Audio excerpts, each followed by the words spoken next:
Se declara abierta. The 15th plenary meeting of the substantive session of the United Nations Conference to negotiate a legally binding instrument to prohibit nuclear weapons, leading towards their total elimination, is called to order. La conferencia. The conference will now continue its consideration of Agenda Item 9, Cluster 2, General Obligations. When we concluded the session on Friday, we were discussing Article 1, Numeral. Paragraph number 1, and we were going to give the floor to Brazil. So we will give the floor now to Brazil. If there are no other delegations who wish to take the floor regarding Article 1, Paragraph 1, we would then move to review Article 1, Paragraph 2. I now give the floor to the delegation of Brazil.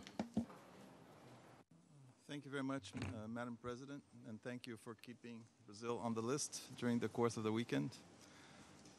I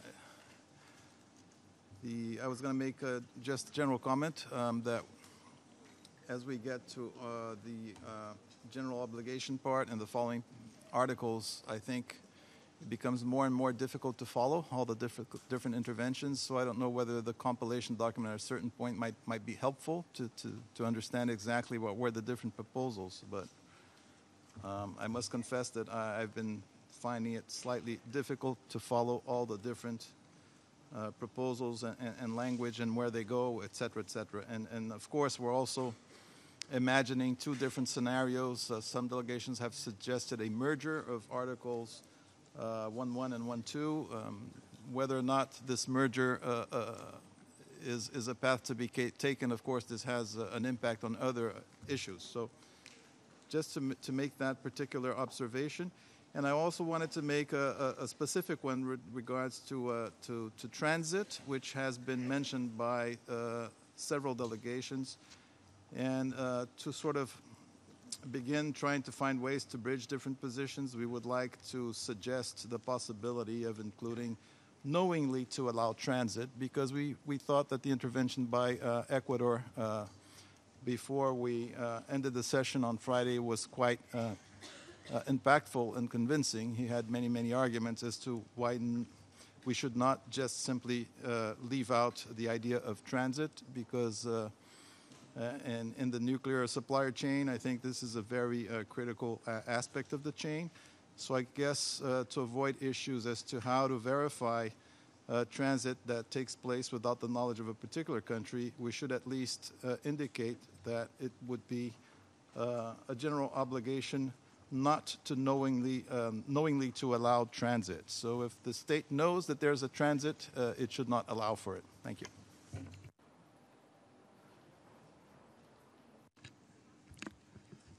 Muchas gracias. Thank you very much to Brazil. I now give the floor to the delegation of Peru. Gracias. Madam Chair, thank you very much. First and foremost, my delegation would like to express its firm commitment to the work that has been developed in this conference, and would like to commend the wonderful work of the presidency by carrying out a negotiating process that is constructive, participatory, and transparent. The Peruvian delegation believes that this negotiation is a unique historic opportunity that we have after many years of numerous efforts in order to prohibit nuclear weapons due to their inhumane and indiscriminate impact. The delegations that are here, we should, beyond the enthusiasm of wanting to prohibit nuclear weapons, we should be aware of the fact that we have a great duty, a responsibility, under the mandate of Resolution 71258 of the General Assembly. And in these negotiations, we should make sure that we reach a cohesive, comprehensive, and inclusive document Secondly, my delegation welcomes the general provisions on the use, development, production, acquiring, stockpiling, storing, transfer, etc., of nuclear weapons, as well as support the issues of supporting and inducing and these activities that have been discussed in the draft text. Thus, the delegation of Peru would like to support the inclusion in PP1A. Design and investigate. This was the proposal by Cuba because we think it is necessary to bring an end to all of the possibilities to develop these types of weapons. We also think it is relevant that in Section C there be a reference to subcritical and technology. We also think that we should include the threat of use, which was proposed by Indonesia in paragraph D, and also transit, which was proposed by Ecuador. In F, the inclusion of financing is also important, as this explicit prohibition is based on the clear understanding that the provision of financial services to companies that participate in the production of key components that is key that leads to the lethality of these inhuman weapons is a fundamental aspect. Also, we'd like to support the specific reference to military planning in order to prevent a state party from using or threatening to use nuclear weapons. Thank you very much.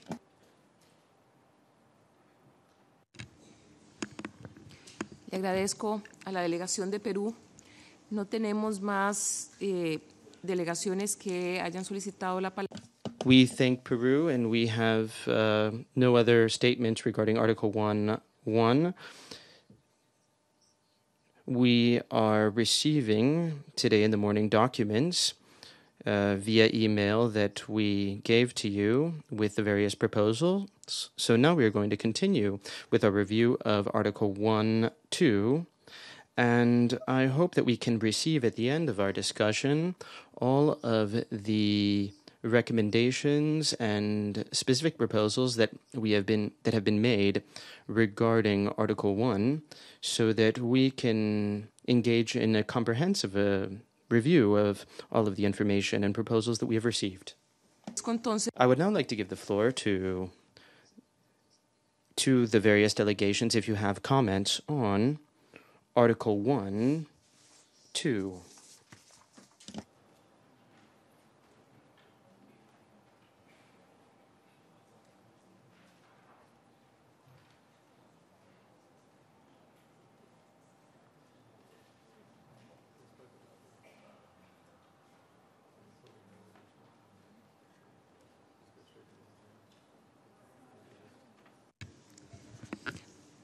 No hay delegación. There are no delegations who wish to take the floor in order to refer to... Well, actually, Sweden has the floor. Thank you, Madam. I hope everyone had a good weekend so that we are full of strength for this week. I have two points to make under 1.2. And the first is to delete 1.2b. This is, of course, a consequence of the fact that we wanted to delete 1e. We do not feel that testing should be in this treaty or convention. Then I would like to suggest a new article. Since there seem to be no other comments on this, I think it's appropriate for me to introduce it. And I will read the article and I will also explain it. But the name of a new Article 2 would be Definition of Nuclear Weapons. We feel that in a treaty prohibiting specific activities relating to nuclear weapons, a definition of the treaty accountable item facilitates a better understanding of the prohibited listed activities. We know that there are already definitions in nuclear weapon-free zones, and that definitions also exist in other relevant prohibition convention treaties, such as the one on chemical weapons and anti-personnel mines. Also, no less importantly, a definition of the treaty accountable item ensures that the inalienable right to develop, research, production and use of nuclear energy for peaceful purposes without discrimination is not adversely affected. And we have tried to develop an article that we feel would be acceptable both to non-nuclear weapon states and to nuclear weapon states once they decide to enter into this convention. I will read the article now very quickly, and we will send it to you by email as usual. Definition of nuclear weapons. Nuclear weapon or other nuclear explosive device. An assembly that is capable of producing an explosion and massive damage and destruction by the sudden release of energy instantaneously released from the self-sustaining nuclear fission and or fusion. It does not include the means of transportation or delivery of such an assembly if separable from and not an indivisible part of it. So that is our proposal, Madam Chair.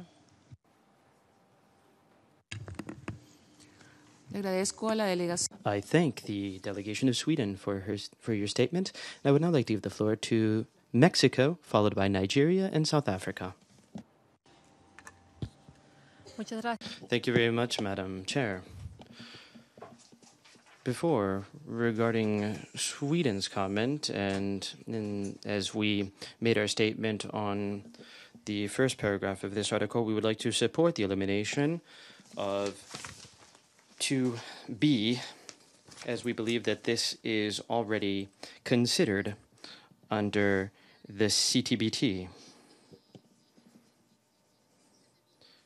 My delegation believes that we would not need to include a treaty with a definition of nuclear weapons. We already have treaties such as the NTP, which continues to be the cornerstone for non-proliferation disarmament, and it is still valid whether or not we have a definition, so we do not think that this would be necessary. Thank you very much. Gracias, México. Thank you, Mexico. I now give the floor to Nigeria. Thank you, Madam President, and good morning. Welcome back.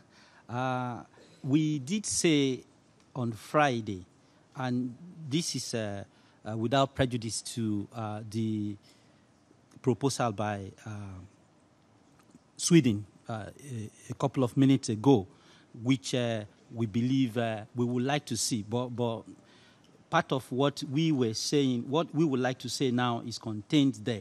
Number one, we want to align with Mexico regarding 2B, that there won't be any need, actually. So we need to, because we still need plenty of wordings. But so when we begin to take off those that we believe are redundant, will be better. So we just want to also restate the need to include in 2A, after stationing, transporting. We did say that on Friday, transporting. Of course, we don't just want any leeway for future maneuvering on this. One could say, for you to station, you will have transported. So, but let us just include that word, transporting. I thank you, Madam President.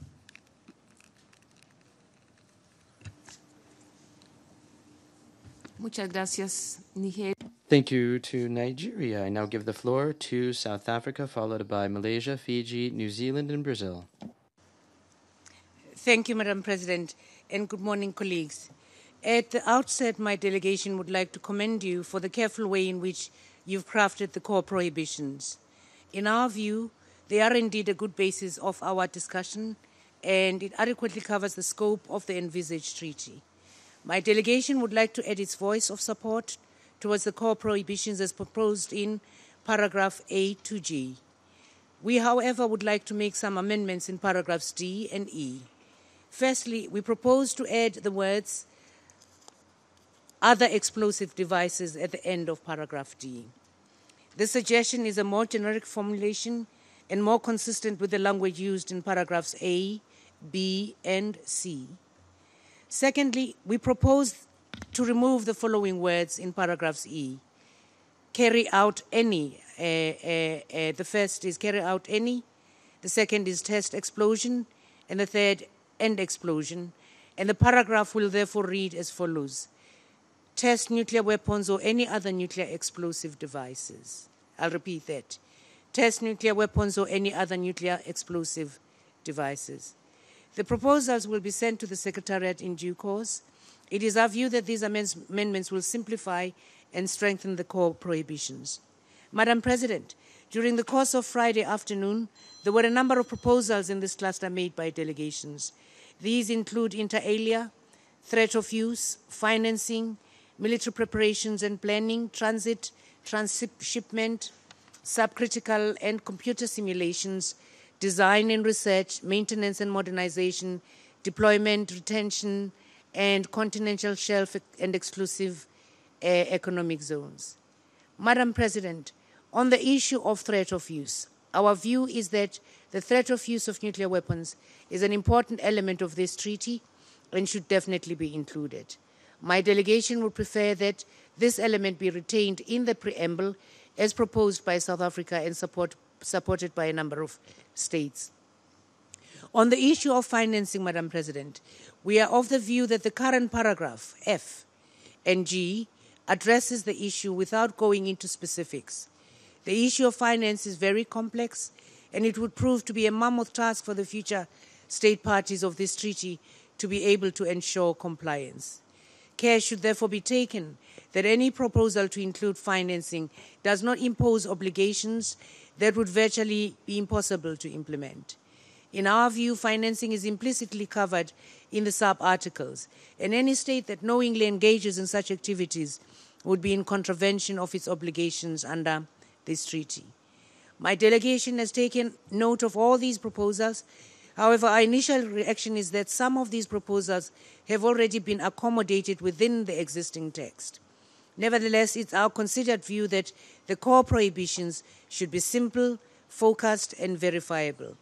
Most importantly, the core prohibitions should be implementable with zero or minimal chances of misinterpretation. In that regard, we agree with the sentiments shared on Friday by the delegations of Austria, Switzerland, Mozambique, and Malaysia, respectively. In conclusion, Madam President, we wish to remind that the first and foremost goal of this instrument is to fill a legal gap, delegitimize and stigmatize nuclear weapons, and to strengthen international norms. It is our view that the current prohibitions are enough to achieve that goal. My delegation would like to reiterate that this instrument is not an end in itself, but will contribute in achieving a world free of nuclear weapons. My delegation therefore stands ready to engage with you, Madam President, together with all delegations in order to make progress on this cluster, bearing in mind the time constraints that we have. I thank you. Le agradezco. I thank the ambassador from South Africa for your words of support. I now give the floor to the delegation of Malaysia.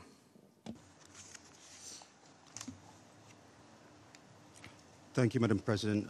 We had taken the floor on Friday of last week to speak on Article 1 as a whole, but we are taking the floor a second time to react to some of the interventions that have come up this morning.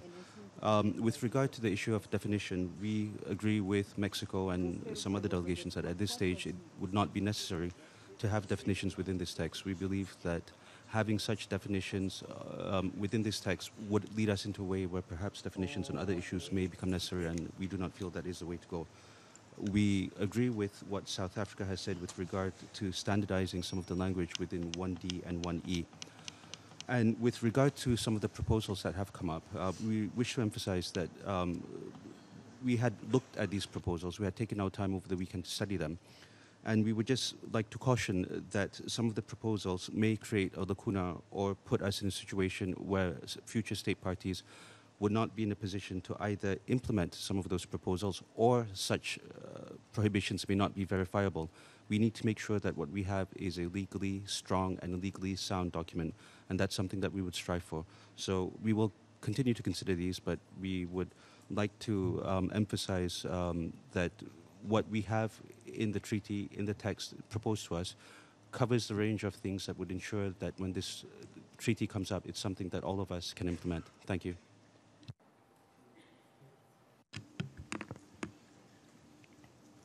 Le agradezco.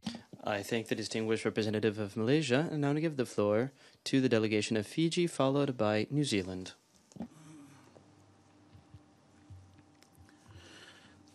Thank you, Madam President, and good morning to all esteemed delegates.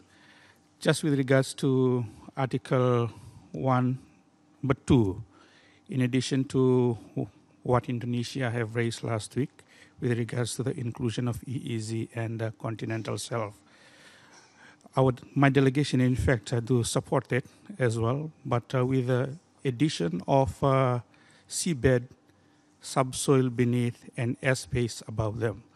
Although we had the discussion last week as to how we can go about doing this. In fact, when we have aircraft and ships coming into our EEZ, they normally declare what they have. In case if you are not aware, then definitely that's okay. But in case if we are aware that they are transporting nuclear weapons, then definitely we should stop it there and then. So we propose the para to have something like this. Each state party undertakes to prohibit and prevent in its territory EEZ, continental shelf, seabed, subsoil beneath, and airspace above them, or at any place under its jurisdiction or control. Also to 2A, with regards to the definition of stationing. Stationing is quite vague, so perhaps since we don't have any glossary, as some of us have suggested, if we can perhaps have a clear definition as to what stationing means. We have something that we can perhaps consider. Any stationing means implantation, emplacement, transportation on land or inland waters, stockpiling. Then the rest of the words falls. So 2A will somewhat read something of like this. Any stationing means implantation, emplacement, transportation on land or inland waters, stockpiling, installation or deployment, and the rest continues. That perhaps will clarify the meaning of stationing, also in line with some of the treaties that we are aware of, in particular the Treaty of Rarotonga, which also makes such quite implicit. Thank you, Madam President. Muchas gracias. Many thanks to Fiji, and I now give the floor to New Zealand, followed by Brazil, Cuba, Ecuador, Chile, and Mozambique. Thank you very much, Madam President, and I'm very pleased to speak after a delegation from my own part of the world. I wanted to take the opportunity just to briefly supplement the comments I made on Friday regarding Article 1, and I wish to support the proposals put forward this morning by South Africa, and also to state my delegation's agreement with the clarification they provided regarding the coverage of financing investment activities under subparagraph F. We agree also that that's a very appropriate approach. I would agree with the representative of Malaysia when he spoke just before to say also that he does not see a great deal of value to the definitions. We know what nuclear weapons are. We know that from the NPT, and I suspect that that would be the most appropriate route to follow. We don't feel the need for any greater specificity either with regard to the definition of nuclear weapons or indeed with regard to testing, although we do strongly support the inclusion of testing as a prohibition in the text. I wanted to just briefly, Madam President, provide some additional comment and reflection on the possible inclusion in Article 1 of transit. A very specific and legally based support for the inclusion of transit was put forward on Friday on the basis that it was said we're already, all of us, bound to meet the obligations to prevent the transit of nuclear weapons as a weapon of mass destruction under the terms of Security Council Resolution 1540 and also the International Convention on the Physical Protection of Nuclear Materials. My problem with this as a justification for inclusion of transit, Madam President, is that both of those texts contain heavy qualifications. And if, for instance, we look at the International Convention on the Physical Protection of Nuclear Weapons, we'll find that on a number of occasions it qualifies the obligation on the basis of what is reasonable and practicable, and then later on in the same text it talks about as far as practicable. This is a recognition of the reality of the difficulties in controlling transit and meeting such an obligation. But my delegation, Madam President, would be very opposed to qualifications such as far as practicable to be incorporated in the obligations we all intend to assume under Article 1. So if we are going to include transit, we have to think carefully about the flow-on consequences of that to the remainder of the text. Thank you, Madam President. Gracias. Thank you, New Zealand, and I now give the floor to Brazil.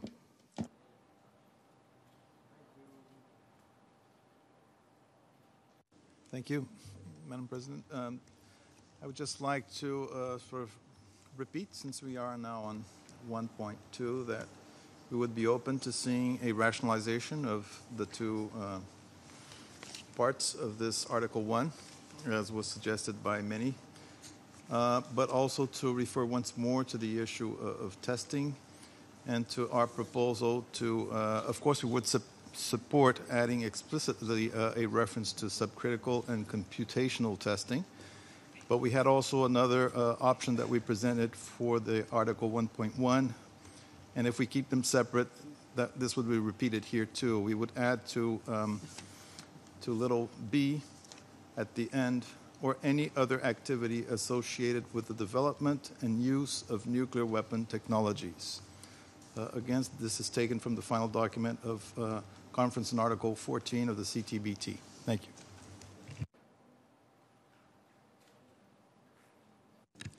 Muchas gracias. I thank Brazil, and I give the floor to the delegation of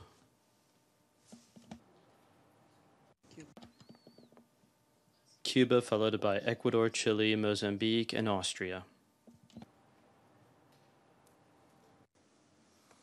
Muchas gracias. Madam President, thank you very much. Good morning to you and to all of our esteemed colleagues. Just a couple of comments. First, as was mentioned this morning by Brazil, for Cuba it has been a bit difficult to follow up in detail on each one of the proposals. There have been numerous proposals, in fact, for the preamble in Article 1. So I think that the sooner we receive the compilation of these proposals, the better. This will make our work easier. Negotiations will be easier between the delegations if we work that way. Cuba does not believe it is necessary to include a new article with a definition of nuclear weapons. We believe that the best example that shows that such a definition isn't necessary is precisely the NPT, the Non-Proliferation Treaty. This does not contain the definition of nuclear weapons. However, it is considered by all the cornerstone of the non-proliferation regime at the global level. The NPT has had some implementation problems regarding some of its articles, particularly Article 6, but I do not think that the lack of a definition in that treaty has been one of the reasons that has led to challenges in its implementation. I'd also like to clarify that for my delegation, for Cuba, it would be unacceptable to exclude from the treaty the issue of nuclear testing. As you know, nuclear tests are a key stage in qualitative development and modernization of nuclear weapons. Excluding nuclear testing from the future convention or treaty would seriously impact the scope of the treaty, and it would weaken in an unacceptable way the rules on prohibiting, the norm to prohibit nuclear weapons. This is what we are trying to do. So for my delegation, it is key that the future treaty or convention prohibit all kinds of nuclear testing, and I'm not referring just to nuclear testing through explosions, but all kinds of nuclear testing. Thank you very much, Madam President. Muchas gracias. I thank the distinguished delegation of Cuba. I now give the floor to Ecuador, followed by Chile. Muchas gracias. Madam President, thank you. Good morning to you and to all of our distinguished colleagues and delegates. On 1.2, Article 1, second paragraph, we would like to propose an addition in A, a reference to transit, so that it would read as follows. Comma, stationing, comma, installation, etc. Ahora, regarding transit, we will very carefully review the proposal that was made by Indonesia and that has been supported by some, as well as the Fijian proposal regarding the extension of the prohibitions that are here to understand their scope. This thus leads me to think that, and in fact, Indonesia is an archipelagic nation. Perhaps it's the largest archipelagic nation of the world with numerous islands. Fiji is also an island nation. So the argument of not being able to control or control being impossible, I don't know how valid that is in this case. In any case, without any prejudice to that proposal, that Indonesian proposal, to seeing it on paper, we should probably highlight, as mentioned on Friday, regarding the Convention for the Protection of Nuclear Material. Of course, there are provisions, limited provisions to on transit. There is no reference to EEZs or other areas, but there is a mention of ports, airports, borders, and territories, so that it would be a bit strange. If we can control nuclear material, we would not be able to control explosive devices or nuclear weapons. This is an alternative. Let's see, as we discuss this, if other delegates have a problem with too much extension or expanse in transit in a way that it would be difficult to control. We have language, but I think the language in this convention, when it is the appropriate time, we would propose that language, but we don't want to create any confusion at this point, as there are numerous proposals on the table. Just, I'd like to remind you that Resolution 1540 of the Security Council refers to border controls for weapons of mass destruction. So my delegation does not yet understand what the difficulties would be. As was just mentioned by the distinguished ambassador of Cuba, for us, also, it would be unacceptable. We do not understand the urgency for some delegations to eliminate the reference to the prohibition of nuclear testing in any form. And I think we need to be very clear on this, especially the argument that they are already prohibited in the CTBT. We know that international law and international treaties clearly include overlapping in terms of prohibitions and duties. The treaties that created free zones have these types of provisions, and these do not contradict what is in the CTBT. So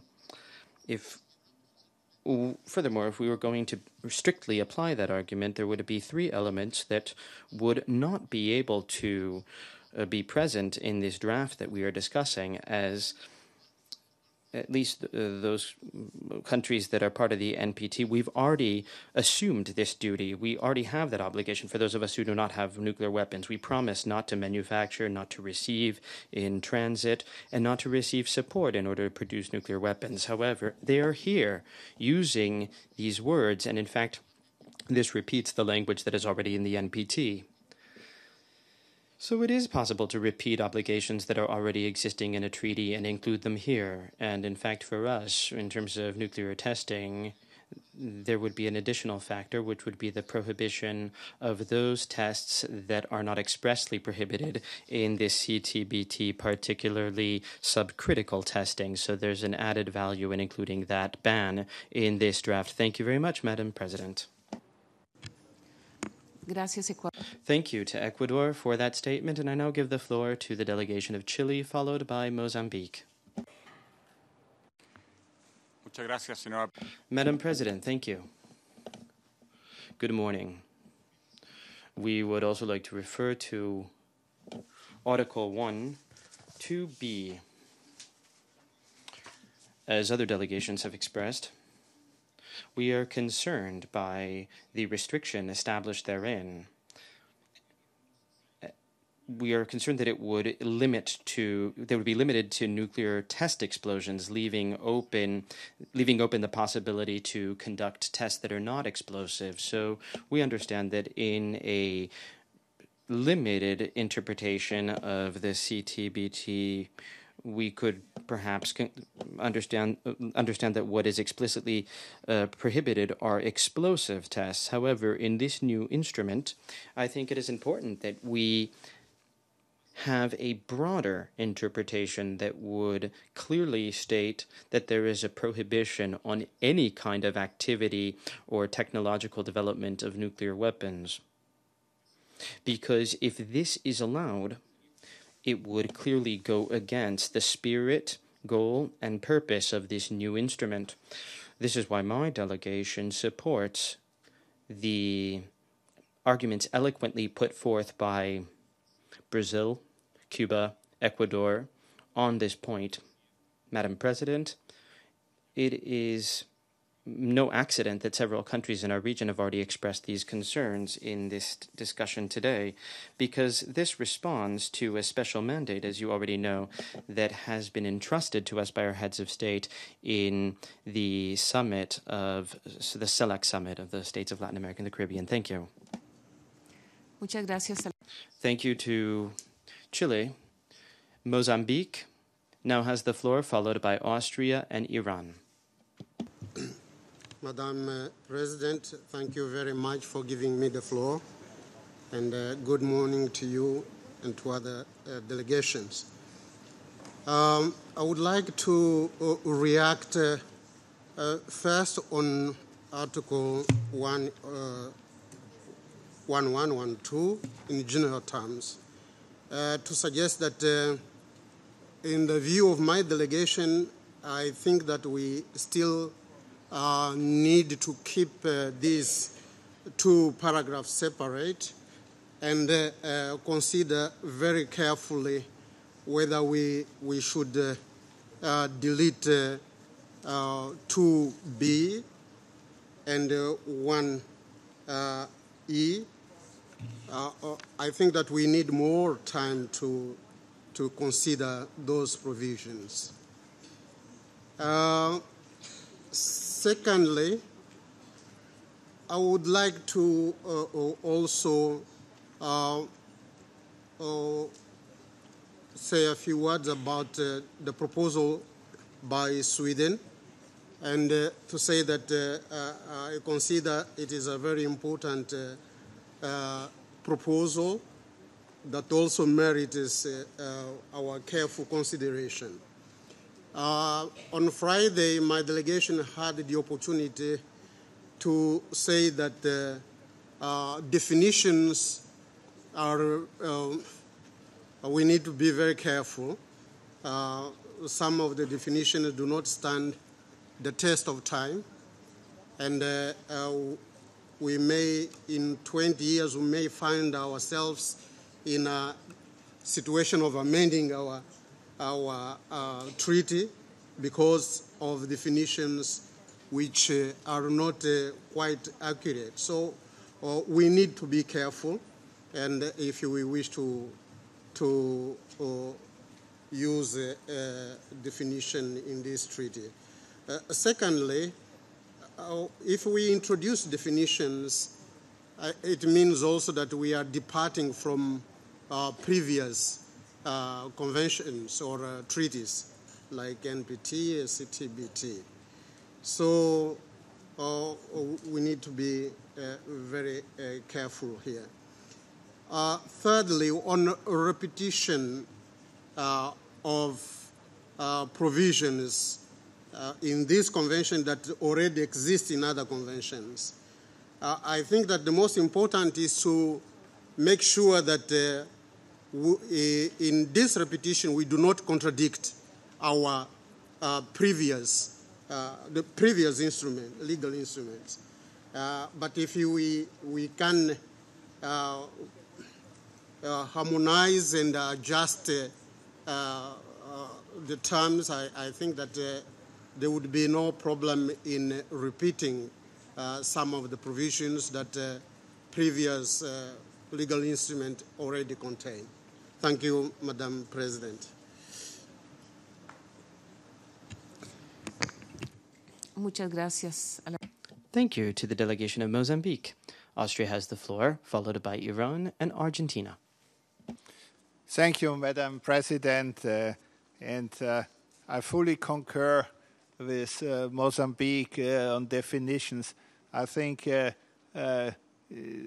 would be better that we follow the established practice in the NPT, that we do not try now to find a definition for this treaty, which opens up then the question, how does it relate to other treaties? It opens up the question, as just outlaid by Mozambique, what about future developments?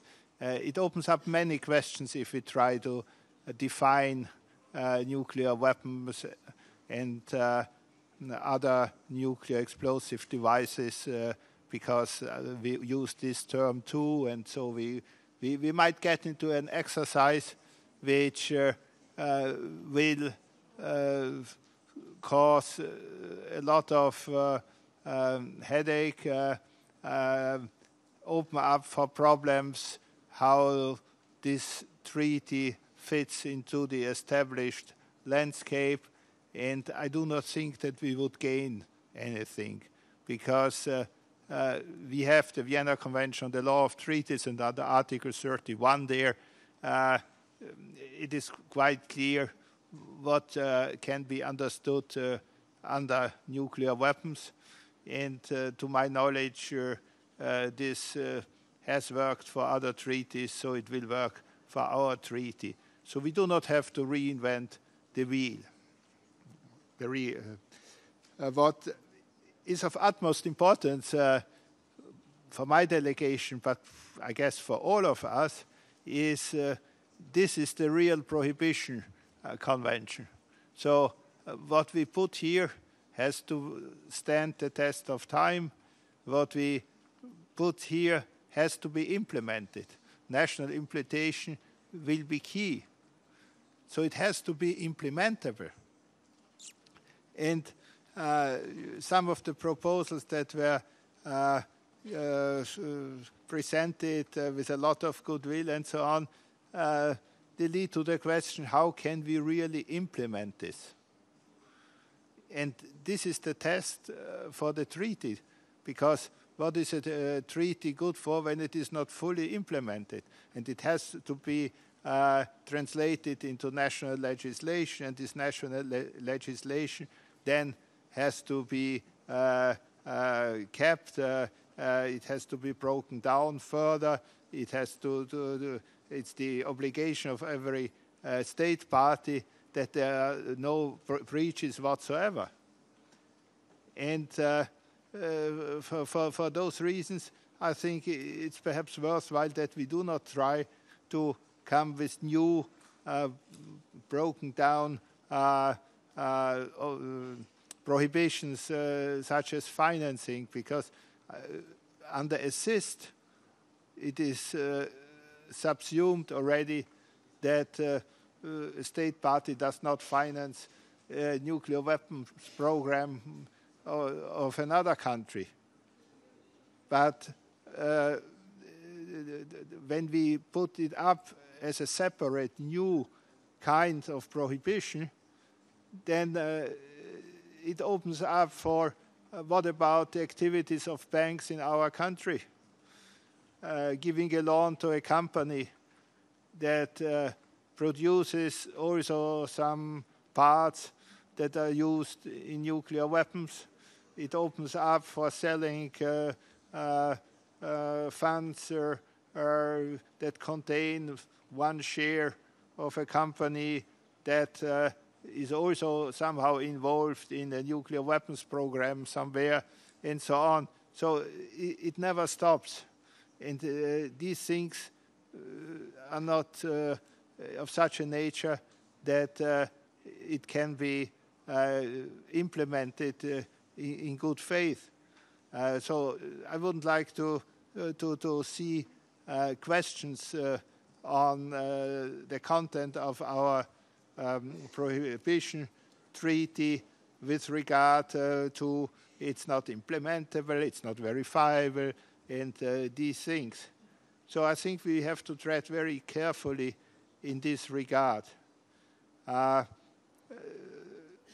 same holds true, of course, with the inclusion of subcritical and computer tests. How do we want to verify it, what is done on a computer somewhere? How do we want to put up implementation? And I also think the states parties by themselves will be forbidden to develop, as we say in the convention, nuclear weapons. So in my view, that's of course part of development already. But if we now try to bring in some things that are not in the CTBT, and we want here to express it in a clearer way, it opens up again questions regarding the relationship to the CTBT existing treaties, but most of all, we cannot really know whether someone somewhere is testing on a computer something. So these are good intentions, but it's not feasible to take this in if we want everything to be fully implementable. I also want to address the issue of transit, and there were some interesting contributions in the discussion. For example, New Zealand's. In my view, when we take other treaties, of course, in the ATT, there's transit. But when we read it, it's with so many caveats, where necessary and feasible. And for me, it's a little bit different, the very nature of our undertaking and the ATT, because we try now to set up very clear prohibitions. And so I wouldn't like to see them softened with all this as far as practical and all these typical phrases. So in the discussions, those who are proponents of transit have argued that they want to limit it to knowingly to allow transit. And I think that goes into the right direction. But then again, what else is assistance than knowingly to allow transit. So do we need now a new prohibition when it is already contained in one of the established ones that we, in our discussion, all thought, or at least nobody criticized that this would be part of the treaty. So here it might also be good to be a little bit reticent, and we can take, of course, the example of the nuclear weapon-free zone treaties and what is established there. And actually, when we study those, it doesn't really point into the direction that we should take this in. So therefore, I think we might be better off to have a strong, concise enumeration of prohibitions if we would try not to break down what else could be in assistance and to take it out of this global norm. And it would also reflect then a little bit when it was necessary to put it extra in here. What is the implication of our definition of assistance in other treaties? So I think it would be a better course for us to be here to show a little bit of reticence and to try to seek to get a forceful, verifiable, and fully implementable treaty. Thank you. Gracias. I thank Austria. I now give the floor to the delegation of Iran, followed by Argentina. Thank you, Madam President. Good morning, everybody. Madam President, regarding the question of whether we should merge the chapeau of 1.1 and 1.2 or not, as long as we haven't reached any agreement regarding this question, that whether we should have definition for some of the new concepts that have been defined under these sub-paragraphs, we are not in a position to have, to say whether they should be merged or remain splitted. But since now we have two sub-paragraphs, 1 and 1.2, I would like to suggest that on sub-paragraph 1.2, we have this modification to say each state party undertakes not to permit in its territory or at any place under its jurisdiction or control. Regarding the suggestion made by the Discussion Master of Brazil to add one phrase at the end of 2b, since there is no definition for nuclear weapons technology, because at present, although we are talking about nuclear weapons technology, but if it would be defined, that's okay. Otherwise, it might be abused because we have many dual-use technology that have peaceful uses and, of course, uses in the nuclear weapons. So I don't think that having such a vague and general wording here will be helpful. On the question of definitions, Madam President, I do agree with Sweden that in my general statement also I stated that if we are going to have a declaratory treaty, simple one, concrete one, concise one, we do not need to have definitions. It is clear for everybody. But if we are going to have a treaty or convention with a verification mechanism, with declarations, with some concepts that have been introduced here, in that case, we need to have definitions. We are not talking to define everything. We are talking about defining key terms. Even in NPT, there is a definition of nuclear weapon states and non-nuclear weapon states. And in safeguards, there are many definitions. So I'm afraid without having the of course, as I already said, we have just 3 weeks to discuss this treaty, and our understanding is that we have to simplify our job. We have to focus on the prohibition and the prohibition of possession. And in that case, of course, we do not need to have definitions. We do not need to have some articles like, for example, 2, 3, 4, and in that case, I'm sure that we will have a very successful exercise at the end of this week. So we should decide on that, Madam President. Thank you. Muchas gracias. I thank you, Ron, and I now give the floor to Argentina. Gracias, Madam President, thank you. Good morning. The Argentinian delegation made comments on Friday regarding the first part of the article on maintaining the original structure. On paragraph 2, 2A, my delegation would like to include transit. We are currently carefully following the discussions that have been initiated based on this topic, and we see no clear impediment for its inclusion. We would also like to go back to nuclear testing.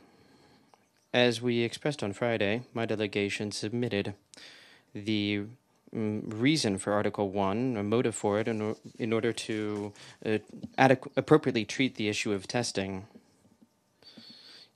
In the original structure, it would have been in 1E, 1F, and 2B. And this would lead to a situation where nuclear weapons would be treated in a dual fashion, because we already have the CTBT, but unlike the CTBT, what is missing in the following articles is a direct reference to the verification system. So we believe that this would be a reason to determine whether we should include or not an express mention of the CTBT. We support mentioning nuclear testing in this instrument. That's why we will request later on a new wording for Article 3. But those are the points that we have on Article 1 and the current paragraphs. And as we mentioned before, we have language proposals for 3 new points, which would be in Articles 3, 4, 5, or 2, 3, 4, depending on the structure. I don't know if you want me to move forward with the proposals that we have right now. Bajo el mismo. Under the same Article 1. Okay. As we have mentioned in Article 1, we see that the topic of elimination is missing. This is part of the mandate that was established under the General Assembly for the negotiation of this conference. So Argentina proposes 3 paragraphs that are clearly based on the Chemical Weapons Convention, which would fix this problem, this omission. Paragraph 3, based on the original structure. Dismantle the nuclear weapons that it owns or possesses and are located in any place under its jurisdiction or control.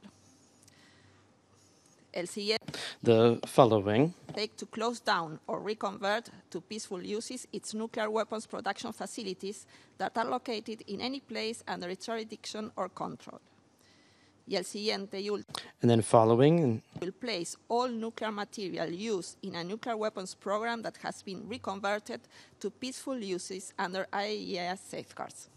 That was the last one. Thank you. Many thanks.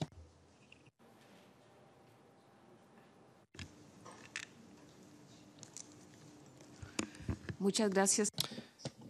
Thank you, Argentina, and I thank all of the delegations who have taken the floor in order to refer to and to discuss the various provisions in Article 1 in the 2 paragraphs.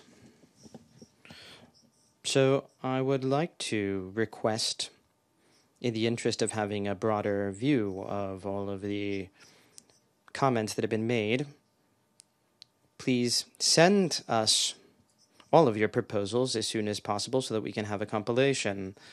This morning we still were receiving some messages with the various proposals on the preamble. So we hope that soon, especially now that we have concluded our consideration on our first reading of Article 1, we hope that we can thus consolidate these suggestions and then circulate them soon. Chile would like to make a statement regarding Article 1. Thank you, Madam President. Regarding Our final statement, the specific proposal that we have is that in Article 1, paragraph 2b, we don't have a language proposal. On the contrary, that is our proposal, any nuclear weapon test. Thank you.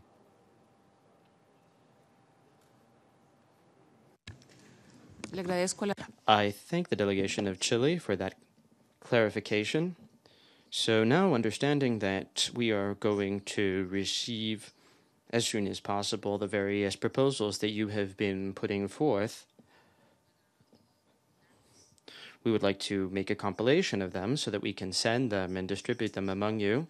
We are now going to give the floor to civil society for 15 minutes so that they can refer to this cluster pertaining to Article 1.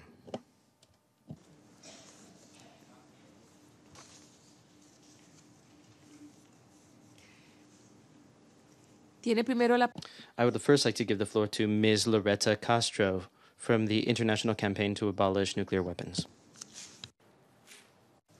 Thank you, Madam President.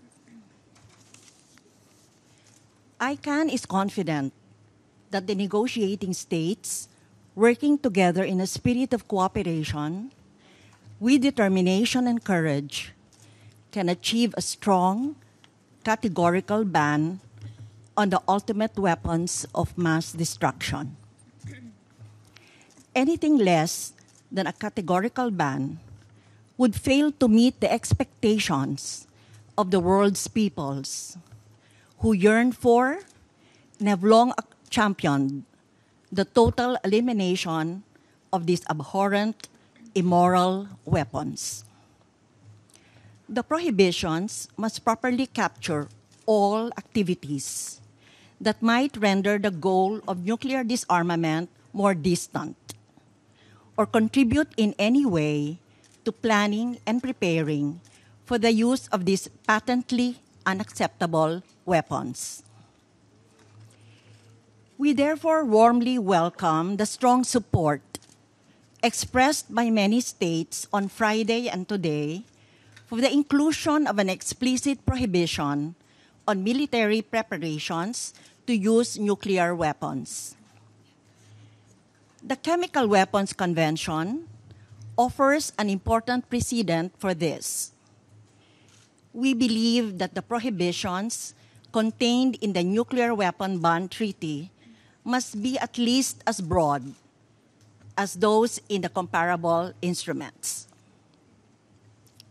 We welcome also the strong support expressed by a number of states for the inclusion of an explicit prohibition on the financing of nuclear weapons, a form of assistance that warrants particular attention in the treaty. The draft does, of course, already forbid states parties from assisting anyone to develop, produce, or manufacture nuclear weapons, or to engage in any other activity prohibited under the treaty. However, for the sake of clarity, we believe that the term financing should be added. Curtailing investments in nuclear weapons is an important way to end the nuclear arms race and advance disarmament. Finally, Madam President, we welcome the inclusion in the draft of an explicit prohibition on testing, which reinforces the norm enshrined in the Comprehensive Nuclear Test Ban Treaty, a treaty that we regret has yet to enter into legal force. This approach is consistent, too, with that taken in the various nuclear weapon-free zone treaties. Thank you. I thank Ms. Loretta Castro. Give the floor now to Ms. Alison Paitlag from Women's International League for Peace and Freedom. Thank you, Madam President. The Women's International League for Peace and Freedom, which is a partner of ICANN, believes that the prohibitions of the treaty should be clear and comprehensive and should be focused on affecting current nuclear weapon policies and practices. Among other things, this means maintaining the prohibition on testing. Prohibiting testing in the ban treaty would reinforce and strengthen the norm against nuclear weapon testing. It will also help to strengthen efforts for maintaining the funding and legal authority for the CTBTO's verification regime. On the other hand, omitting testing from the prohibited activities in the ban treaty could leave a crucial gap in the treaty's core prohibitions that will be necessary for preventing future development or reconstitution of nuclear arsenals. In addition to maintaining the prohibition on testing and the other activities already included in the draft text, 2 other sets of activities should be prohibited as a means to impacting the practices of nuclear deterrence. These include a prohibition on planning and preparations to use nuclear weapons, and an obligation on states parties not to permit transit of nuclear weapons through their airspace or territorial waters, or to permit visits to their ports or airfields of ships or aircraft carrying nuclear weapons. Some states have objected to the inclusion of transit because of the complexity of verification. However, as Ecuador pointed out on Friday, the Convention on the Physical Protection of Nuclear Materials already contains similar obligations related to nuclear material. UN Security Council Resolution 1540 also provides relevant precedent. States may also want to consider prohibiting threat of use, for which there was broad support on Friday. The treaty should prohibit financing of nuclear weapons. Again, there is already an obligation on non-state actors not to finance any WMD activities under UN Security Council Resolution 1540. A ban treaty could adopt this language and expand it to cover any such activities undertaken by states as well as non-state actors. The economic impacts on the nuclear weapon complex from such a prohibition would be significant. Our partners from PAX will cover this in more detail. Thank you.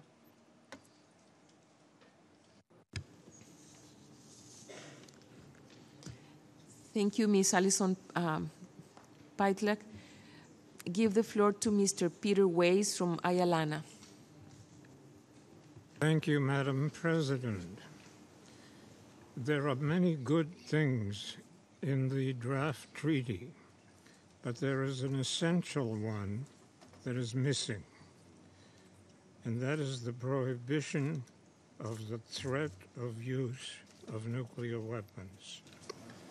Threat is the twin sister of deterrence. For what is deterrence but the threat to use? Without that threat, deterrence would not be credible, and deterrence is the last thing that the nuclear-armed states are prepared to give up. It has been said that the threat should not be included in the treaty because the threat to use force is already prohibited under Article 2.4 of the UN Charter, and affirming it in the treaty would undermine the Charter. But the same specious argument could be made against the entire new treaty, which states the illegality of use under international humanitarian and customary law. It cannot hurt to reaffirm a prohibition that would ensure the survival of the human race. I refer you, before concluding, Madam President, to Working Paper 37 of the International Association of Lawyers Against Nuclear Arms, which discusses the issue of threat in greater detail. Thank you, Madam President.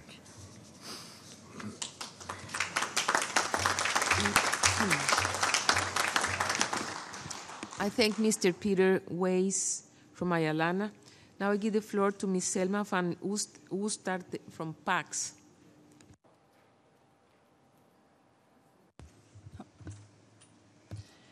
As many of you know, PAX coordinates the only global study on nuclear weapons producers and the banks, insurance companies, and pension funds that provide them with operating capital. The annual Don't Bank on the Bomb report also provides updated information on the contracts between nuclear weapon possessing countries and the companies that are making the key components needed for nuclear weapon lethality. In the years that PAX has engaged in this project, just as the debate on nuclear weapons has focused again on the humanitarian consequences, we have seen a tremendous increase in the number of financial institutions that have adopted policies forbidding financial relationships with the nuclear weapon industry. Even though the treaty isn't in place yet, financial institutions already don't want to be associated with weapons that are designed to violate international humanitarian law with any use. Earlier this week, the Office of the High Commissioner for Human Rights published interpretive advice on the banking sector's responsibilities for managing the human rights impact of its finance. This new interpretive advice reaffirms the roles that banks can play when it comes to promoting and protecting human rights, and is yet another demonstration of how important it is to provide clear and concise guidance to the financial sector to uphold the objects and purposes of international agreements. There's a growing understanding that financing is a form of prohibited assistance, including an explicit prohibition on financing in a nuclear weapons ban treaty will help make this understanding universal, and thereby would build on existing international law. A significant number of states indicated during the first week of negotiations for the nuclear weapons ban treaty that they want financing included as one of the core prohibitions of the new treaty. PAX submitted another working paper arguing that it's important that such an explicit prohibition must be included, as it will strengthen the impact of the treaty and of international law in general. The prohibition included in the treaty could be simple, in line with the way assistance has been included in other treaties. Implementation should be left up to state parties, who would be best equipped to implement it in a way suited in their national context. It will also be useful to share the best practices on all aspects of treaty implementation, including the financial prohibition at meeting of state parties. All financing provided to nuclear weapon producing companies assist them in the production of key components of weapons that are designed to violate international humanitarian law. In keeping with the spirit of the nuclear ban treaty, financing is a logical term to include. Thank you.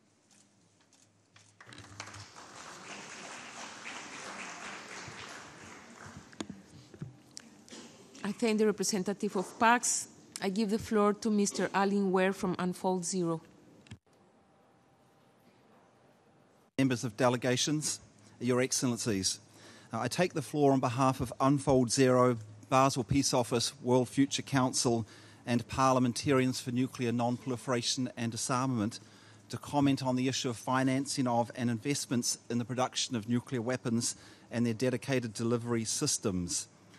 In the March session, we submitted a working paper on this issue, which highlights the role that companies manufacturing nuclear weapons play in maintaining and promoting the nuclear arms race. We noted that legislators and civil society members in nuclear possessor states are taking actions in attempts to cut the $100 billion annual nuclear weapons budget and reallocate these funds to areas of social, economic and environmental need, but that in most places they are unable to compete effectively with the lobbying power of the nuclear weapons companies. On the other hand, there are actions that can be taken by other states, including those that join the treaty being negotiated, to cut or prohibit investments in these companies. This would help delegitimise the nuclear arms industry and give support to efforts in nuclear possessor states to cut nuclear weapons budgets. We therefore support the proposals made by a number of delegations to include in the treaty a prohibition on the financing of nuclear weapons production. We take note of the concerns of some countries that the details for implementing such a prohibition are complicated and probably beyond the scope of these current negotiations. One option, therefore, would be to adopt a general prohibition on financing of nuclear weapons, but leave it up to the individual states' parties to decide on the details of implementation. Another option is to maintain the current draft text, which makes it prohibited for states' parties to, I quote, assist, encourage, or induce in any way anyone to engage in any activity prohibited to a state party under this convention, end quote. This language could be interpreted as applying to financing of nuclear weapons and could give further strength to divestment actions, even if specific language on prohibition of financing is not adopted. We note that several countries have already implemented nuclear weapon divestment policies or practices, particularly relating to public funds, and that these policies have had no negative impact on the performance of such funds. We therefore encourage other states to adopt similar policies and practices regardless of the final provisions of the Nuclear Prohibition Treaty, and our organisations are ready to assist in this regard. We thank you.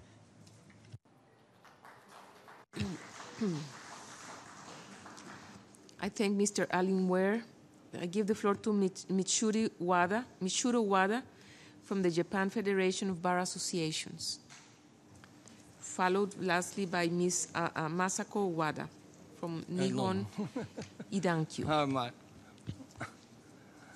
Madam President, thank you very much for giving us a precious opportunity to speak here.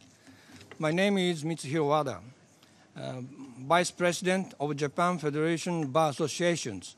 The Japan Federation Bar Associations, JFBA, has a compulsory membership and is composed of about 40,000 lawyers, attorneys at law, all over the country. Since its foundation in 1949, we have worked for human rights and social justice. We set our goal of eliminating nuclear weapons in 1954. In 1978, we made public a draft convention of our own to prohibit nuclear weapons and submitted it even to Mr. Wertheim, then UN Secretary General. Considering our federation's history, it is only natural to say that we deeply respect and appreciate the proposal of this draft convention on the prohibition of nuclear weapons.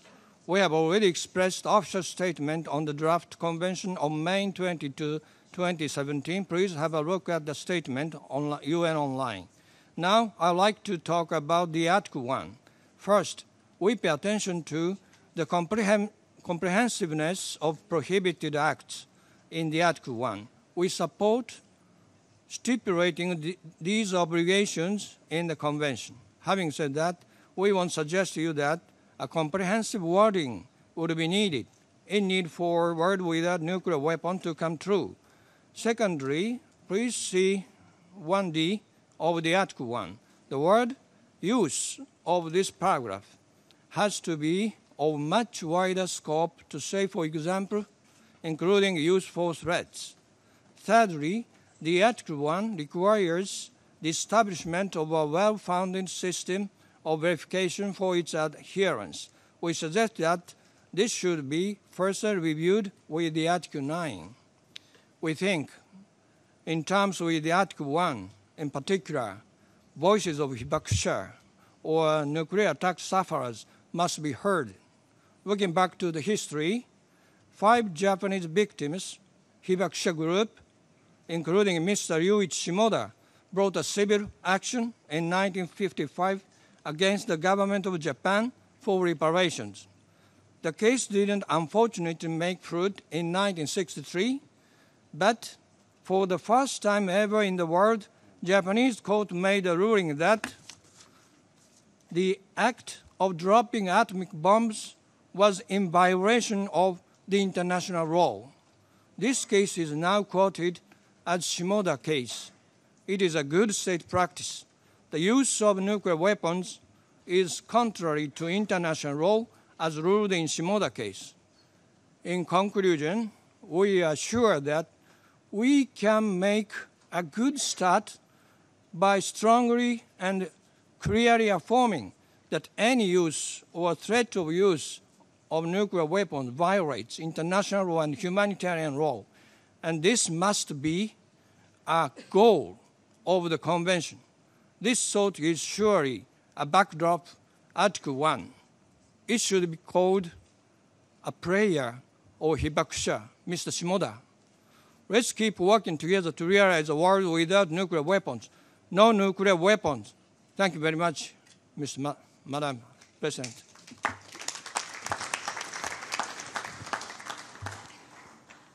Le agradezco al señor Wada. I thank Mr. Wada.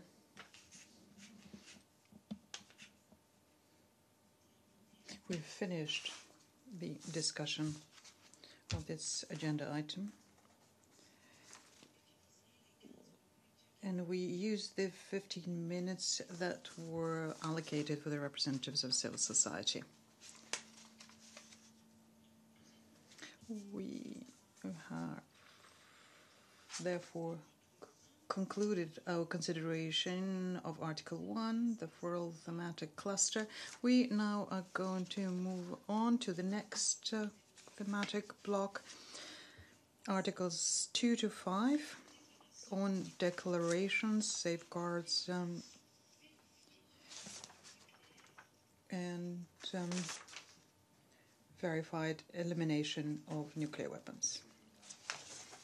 These articles touch upon some of the more complex aspects we have in the mandate. As we know, this complex nature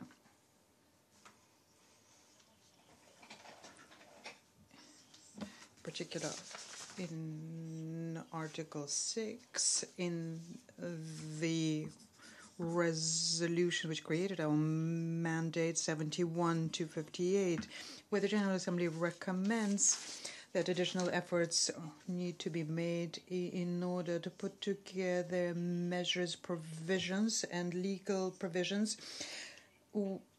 which should be adopted in order to create a world without nuclear weapons. These are the objectives. Should include a prohibition, a rule that prohibits nuclear weapons after achieving a world that is free of nuclear weapons, and maintaining that world free of nuclear weapons. On the other hand, they also refer to the relationship between the general obligations and the provisions to safeguard and eliminate nuclear weapons in a way that is verified. It is also important to point out that Article 6 of Resolution 71258 emphasizes the importance of the Non-Proliferation Treaty and the obligations that have been undertaken in that instrument, and it also considers that the adoption of these measures and provisions and rules should supplement and strengthen nuclear disarmament and non-proliferation, including the three pillars of this treaty. The emphasis in Articles 2 to 5 of the draft convention attempts to incorporate language that could discuss and deal with these parts of our mandate. In terms of the general obligations, the provisions of these articles will serve as a foundation in order to ensure the effectiveness of this instrument as a bridge to the future.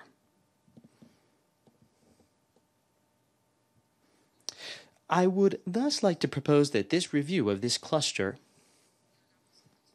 be conducted in two parts. First, I would like to propose to the members of the conference that we discuss Article 3 on safeguards, because As we understand it, this focus would allow us to have an easier review of the measures on the verified elimination of nuclear weapons programs, and furthermore, consider in a comprehensive fashion Articles 2, 4, and 5.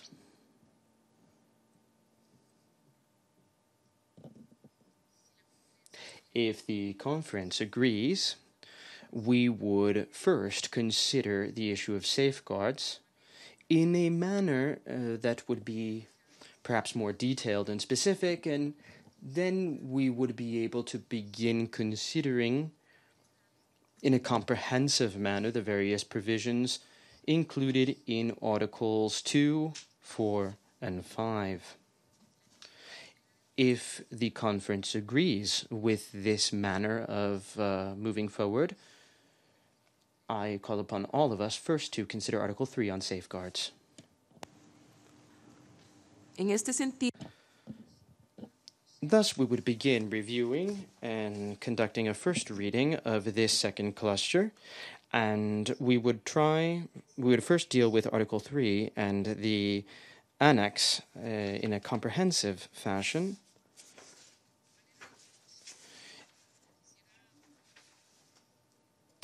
I would like to put forth that the requirement of safeguards responds to the comments made by the delegations in March on the verification of the general obligations that should be included in the convention, as well as the attention that is given to the supplementary nature of this instrument, and it should strengthen and support the NPT. The vast majority of countries participating in this conference are not possessors of nuclear weapons in the NPT.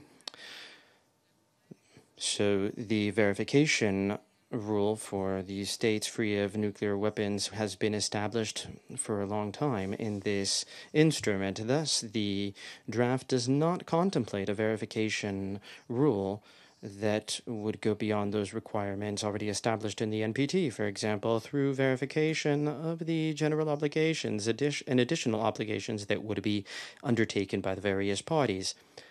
So the draft follows the same focus of the treaties that establish areas that are free of nuclear weapons.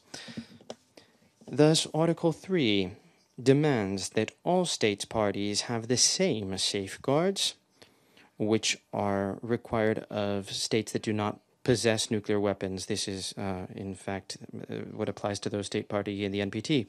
The text in the annex reproduces the essential elements of Article 3 of the NPT. The focus of Article 3 and the annex are designed in such a way that we would be able to avoid any duplicity or overlapping of legal obligations, and furthermore, this would help avoid a parallel safeguard regime. So, to that end, paragraph 2 of the annex arises from the treaties on nuclear-free zones, with a special focus on the treaties of Rarotonga and Pelindaba. Consequently, it is specified that the safeguards agreement that would be required could be the same agreement that the parties to the convention already apply under the NPT. I understand that based on the conclusion of the Rarotonga and Pelindaba treaties, there has been great efforts to strengthen the safeguard system under the NPT. In fact, we are also aware of the fact that the concerns of the focus of paragraph 2 of the annex could not be sufficiently flexible in order to allow safeguard rules which are required by this convention to be maintained at the margins of any agreement among state parties on the evolution of safeguard rules. In order to avoid this result, the specific reference to INFCIRC/153, which is included in paragraph 2 of the annex, could be substituted by a text that would read as follows.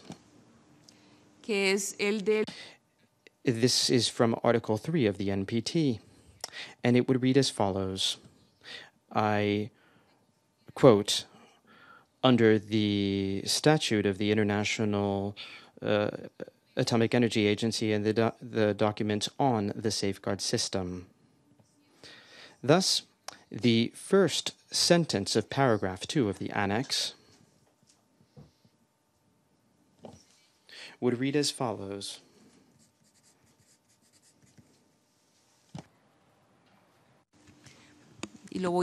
And I will read this in English.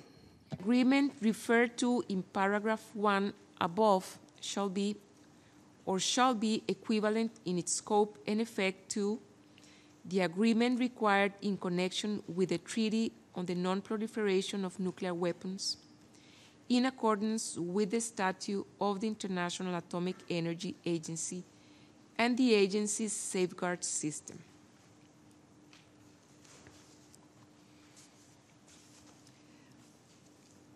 Además de este, in addition to this adjustment that we are putting forth for your consideration of the third article on safeguards, I see that there is a minor mistake in paragraph 2, a typo.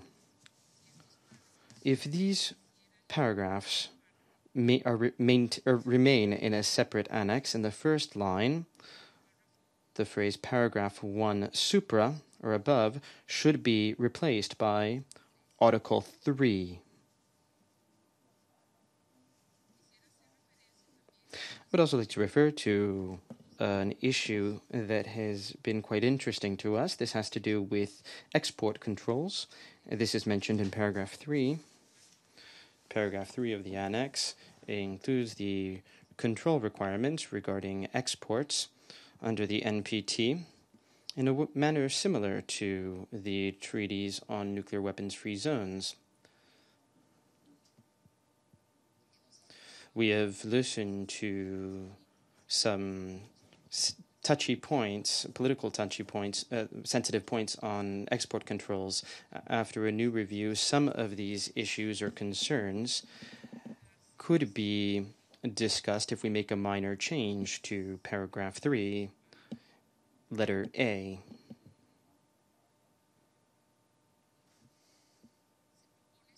We propose replacing the phrase in part A with the phrase, and I quote, how as it is defined in, end quote. So letter A of paragraph 3 would read in English as follows. Abro comillas. I quote. Nuclear weapons state as defined under the Treaty on the Non-Proliferation of Nuclear Weapons, unless subject to the safeguards required by Article 3.1 of that treaty. Cierro comillas. End quote.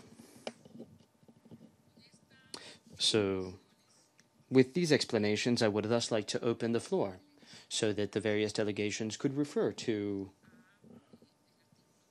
Article 3 and the annex. And I've also asked the Secretariat to please support us in the debate on this topic for any additional consultation that you may have on this point.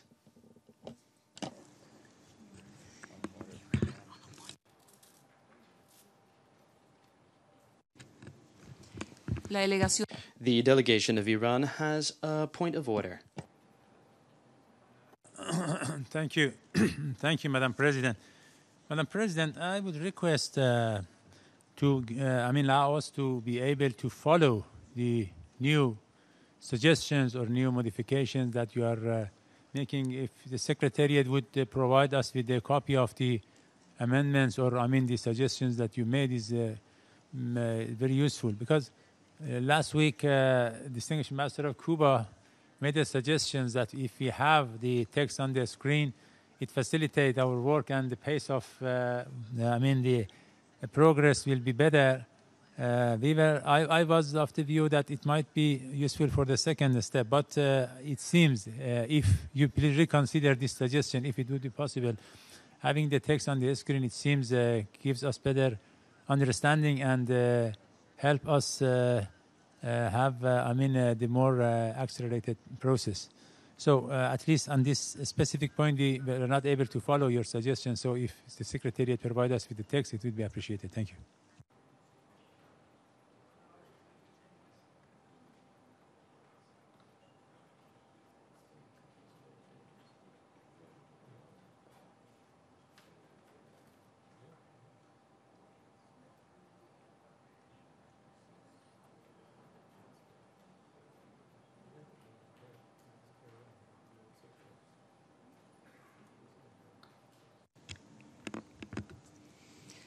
In response to the request made by the delegation of Iran, the Secretariat will proceed to circulate the text.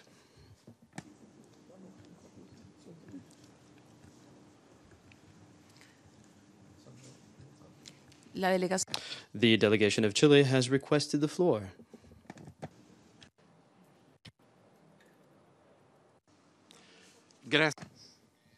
Madam President, thank you. As I'm joining this conference, I would like to reiterate personally our delegation's cooperation. Friendly greetings to all of the members of the Bureau and the Secretariat from our country. I would particularly like to refer to the annex on safeguards, and particularly paragraph 2. We believe that without prejudice to a reference to INFCIRC 153, which is related to general safeguards of those states party to the NPT, we should find a way to add a reference to the additional protocol.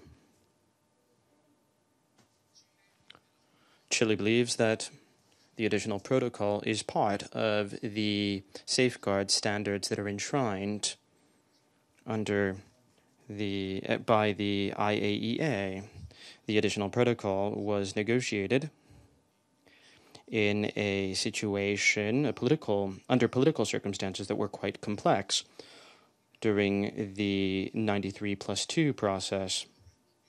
I personally participated in some of the sessions and some of the stages of those negotiations, and there are very good reasons, very good technical reasons to provide the IAEA the technical verification resources that would improve its capacity to prevent the rise of a clandestine nuclear program.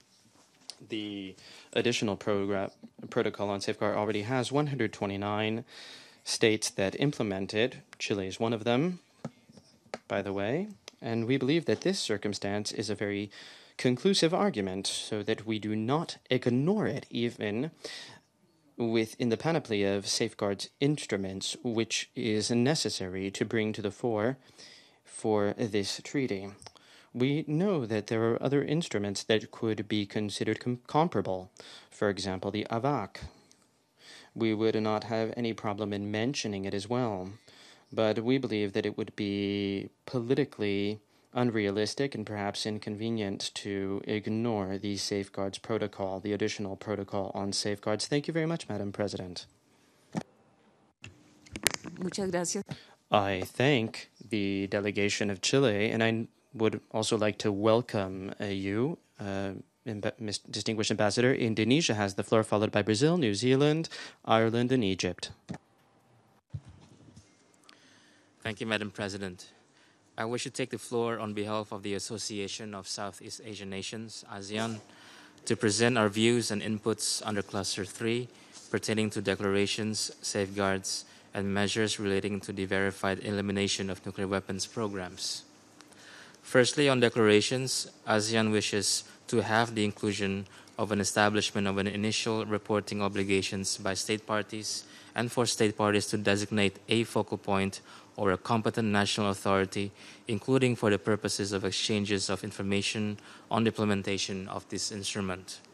Secondly, on safeguards, ASEAN is of the view that formal relationship should be established with the Secretariat of the international institutions, including, but not limited to, the Secretariat of the International Atomic Energy Agency, the Preparatory Commission of the Comprehensive Nuclear Test Ban Treaty Organization, the commission/organizations under the nuclear weapon-free zones, and the Secretariat to the Treaty for the Non-Proliferation of Nuclear Weapons in support of the implementation of the obligations under this instrument.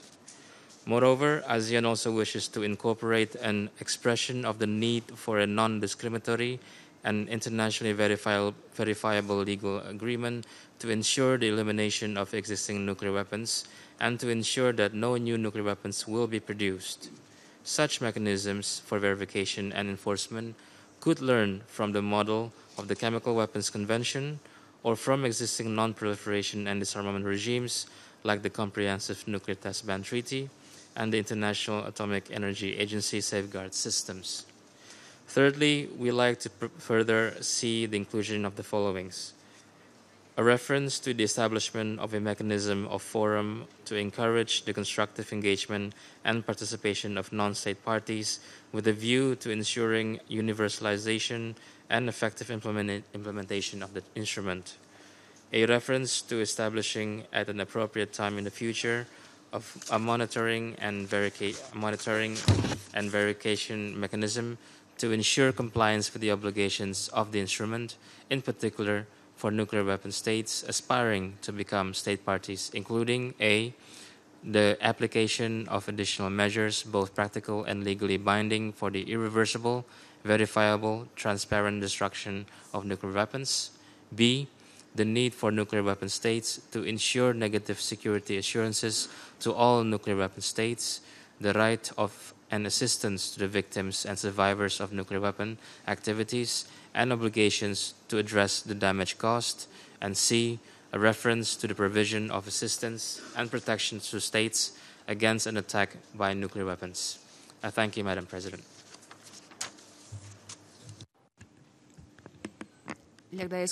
I thank the delegation of Indonesia. I now give the floor to Brazil, followed by New Zealand and Ireland. Thank you very much, Madam President. I must say that what we especially appreciate in your proposed Article 3 is the fact that it does not alter the obligations for non-nuclear weapon states under the NPT in respect of safeguards. While it makes a reference to the issue in a way that to us seems adequate, I would like to point out as well that safeguards under the NPT would not address non-peaceful development, uses, or facilities in nuclear-possessing states, nor do they apply to disarmament verification. So we have to be very clear as to what exactly we're trying to achieve. This is not the right venue nor the place to establish different interpretations about what is the international standards on safeguards for peaceful uses under the NPT. I would like to recall that a point my delegation has repeatedly made during this conference is that the Prohibition Treaty must not impose additional obligations on the non-nuclear weapon states. This is not a treaty to disarm non-nuclear armed states. The additional protocol, I recall once again, is voluntary in nature. That was recognized by the 2012 Review Conference of the NPT, which also reaffirmed that a comprehensive safeguards agreement, INFCIRC 153, as you had originally included in your annex, is the instrument that fulfills the legal safeguards requirements under Article 3 of the NPT. So I believe that changing this understanding within the IAEA and the NPT treaty is not the objective of the negotiation that is underway in this particular conference. We're here to establish a legal prohibition on nuclear weapons, legally binding one that leads to their total elimination. Before further discussing Article 3, and we could work on the basis of your proposal, we would simply wish to better understand why you have chosen to have text as an annex and not including this text in the body of the treaty, as it does not seem to be as lengthy as that would justify separating it under an annex. We could perfectly well have that particular text in the body of the treaty within Article 3.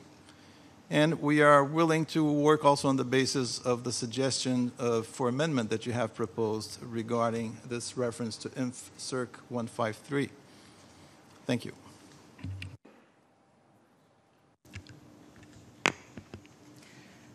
Muchas gracias. I thank Brazil, and I now give the floor to the delegation of New Zealand. Thank you, Madam President. And my comments really flow on from those from the distinguished ambassador of Chile. And I would like to support the need to strengthen the terms of Article 3, at the very least to ensure that the requirements placed upon us in this treaty are no less than those which we have already assumed in the context of the NPT. In the case of New Zealand and many others here, this means not anchoring us into the terms of Inf. Circ. 153, but going beyond this to the gold standard of the additional protocol. We are confident that there's a relatively simple drafting fix whereby we can ensure that Article 3 sets no standard lower for any of us than those which we have already assumed. Thank you, Madam President. Gracias, Nueva Zelanda. Irlanda tiene la palabra, seguido de Egipto y Mozambique. Ireland has the floor, followed by Egypt and Mozambique.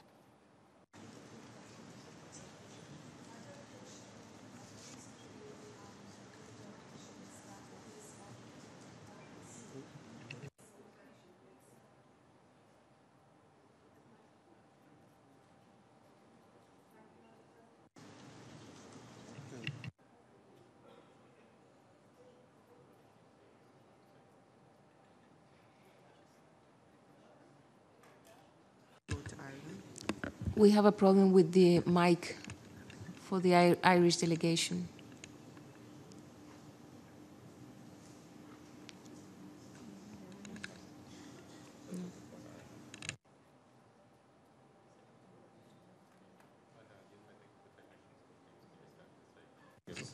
The delegation of Ireland has the floor.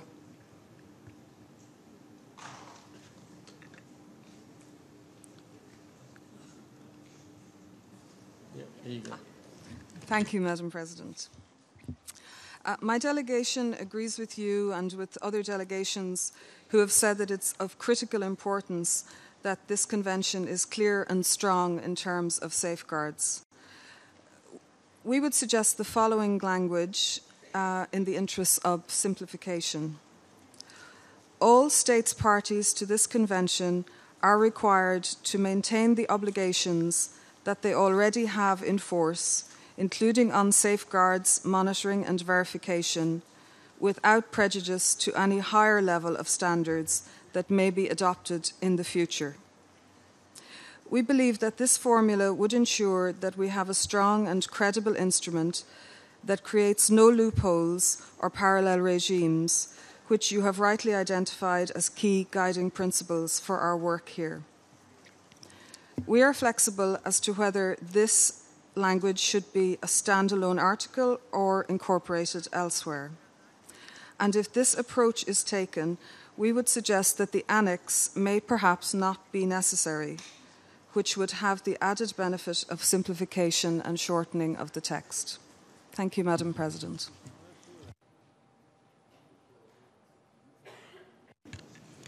Gracias. I thank Ireland. The delegation of Egypt has the floor, followed by Argentina, then Sweden. Thank you, Madam President.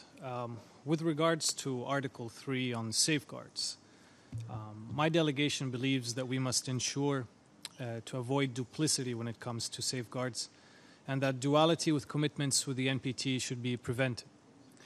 It is our view that states that already have comprehensive safeguards with the IAEA should not be burdened with additional safeguard commitments in this draft convention.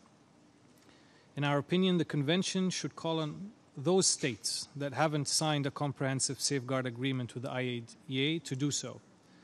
The standard methods of verification should be implemented and in conformity with InfoCirc 153 corrected. And therefore, we suggest the following amendment to Article 3, putting into consideration that we are in favor of deleting the annex or incorporating some of its components within the body of the treaty itself, as the delegation of Brazil had mentioned, and to ensure that all the content of the treaty should be in the text without having any annexes. We suggest the following terminology when it comes to Article 3. I quote, "Each state party, with the exception of states that have already concluded a comprehensive safeguards agreement with the International Atomic Energy Agency, undertakes to conclude comprehensive safeguards agreement with the IAEA in order to prevent diversion of nuclear energy from peaceful uses to nuclear weapons or other nuclear explosive devices. The agreement in this paragraph shall be required in connection with the Treaty on the Non-Proliferation of Nuclear Weapons, InfoCirc 153 corrected." This also goes in line with the same trajectory which many delegations have presented, including the delegation of Ireland, to make it a more simplified version when it comes to safeguards. This is the perspective of my delegation. With a quick reaction to the delegation or suggestion posed by delegation of Chile on the additional protocol, we will be opposed and differ when it comes to the inclusion of references to the additional protocol in the draft convention. And as rightly referenced by the delegation of Brazil, the additional protocol is a voluntary mechanism, and the Comprehensive Safeguards Agreement, as reflected in many NPT final documents, does reflect is the standard methods of verification. Therefore, we are in disagreement with any incorporation of the additional protocol or references to it to this draft convention. I thank you.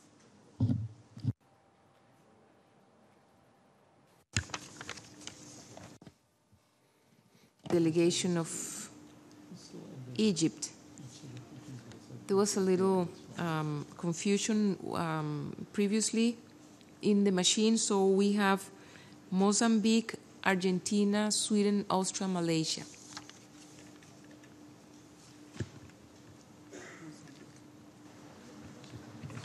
Mozambique tiene la palabra. Mozambique has the floor. Madam President, thank you very much. Initially, I wanted to ask for the floor on a point of clarification, but Brazil exhausted my point, and the point was that we have no need for this annex. It should rather be incorporated into Article 3 itself. It would be a better way of dealing with this text.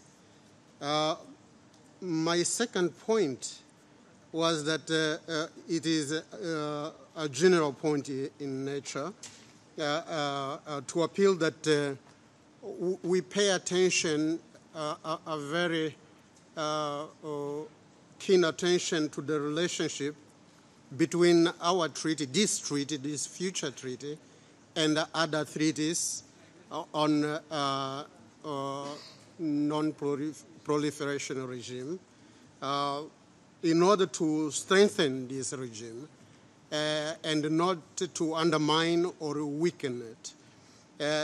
Thirdly, that we should have a provision, possibly here or somewhere else, on the relationship between the treaty and the IAEA, so that we can have to build into the treaty a mechanism of this institutional relationship. Thank you very much.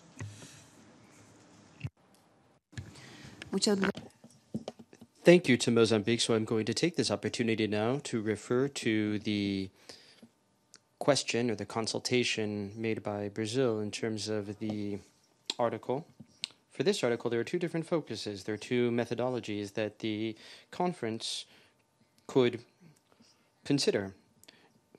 There could be a third article or an Article 3 that would be general, but that would refer to the standards to which states are already subject to, thus not creating the sense that this standard is being decreased.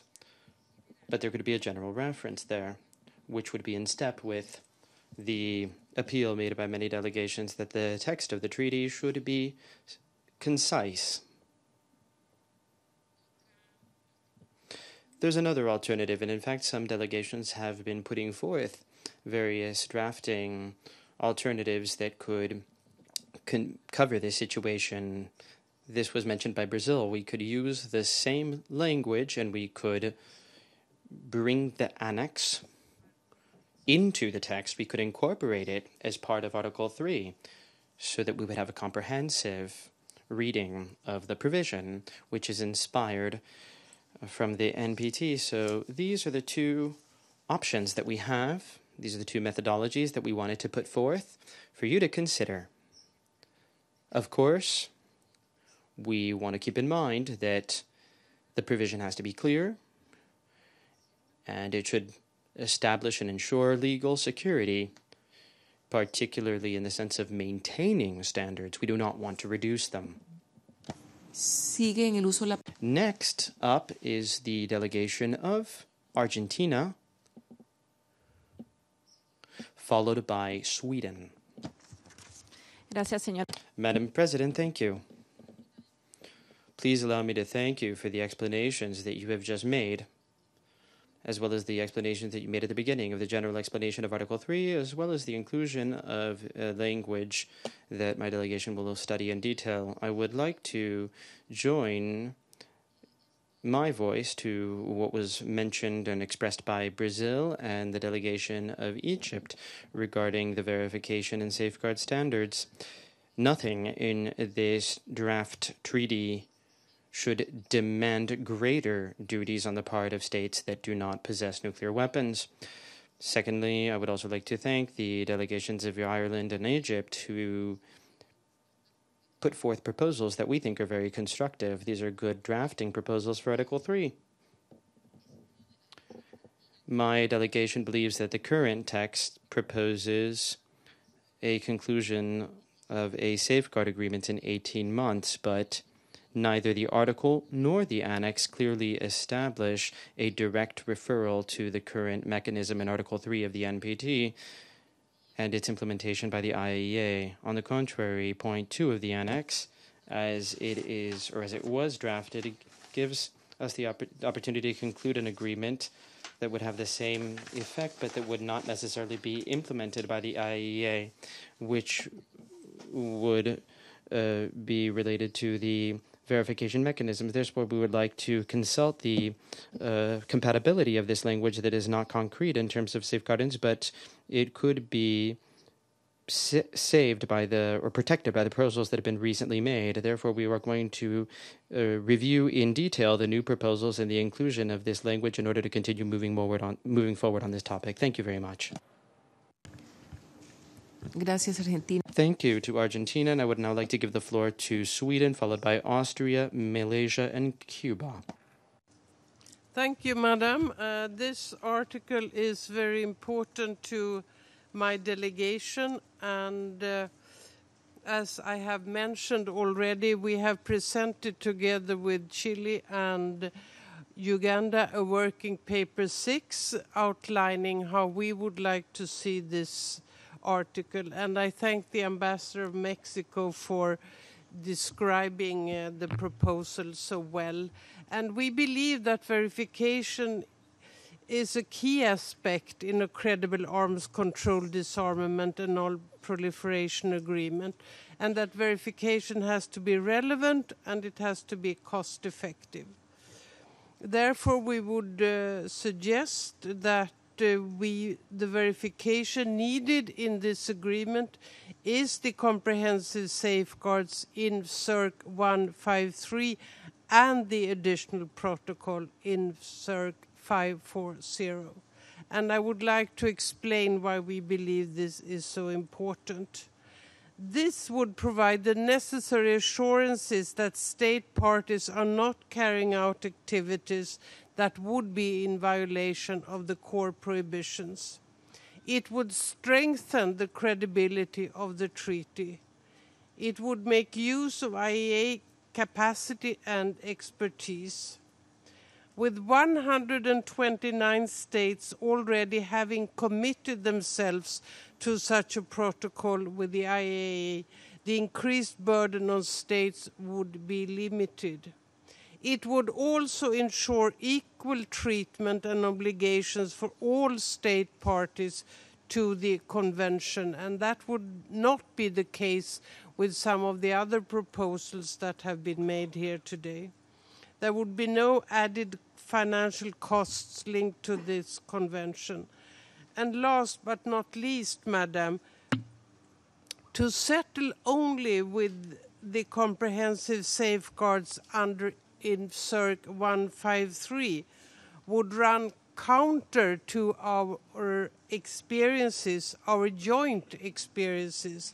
As we all know, some states have had covert nuclear weapons programs which were never detected under Comprehensive Safeguards 153. It would also risk undermining the progress the international community have made since 1997.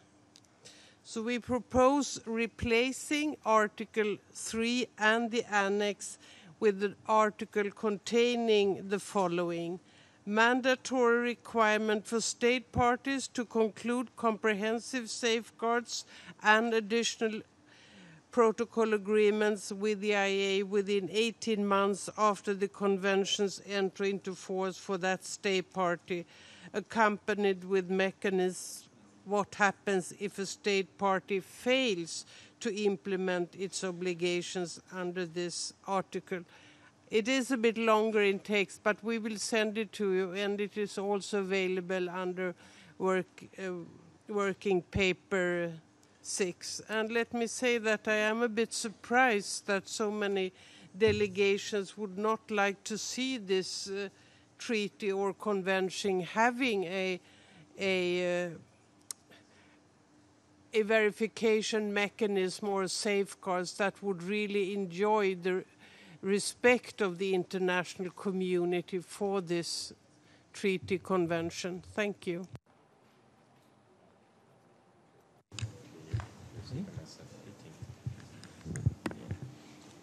Muchas gracias. I thank the delegation of Sweden.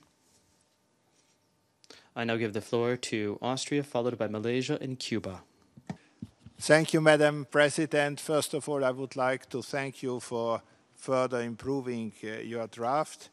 My delegation is among those, and I think most delegations that have spoken shared this view that it would be better not to have a separate annex. We can have here a language that is clear, general, and doesn't go too much into details. We have listened to the various interventions, like New Zealand. What we certainly do not want to do is to lower the standards. And nobody has proposed to do so. So that's very good. It is of crucial importance that we are not going to establish any new separate system here. It has to be fully in sync with what is already established, because this is satisfying, it is working, and so we want to totally rely on the safeguard system that is established under the IAEA. There were different proposals which, of course, reflected the realities.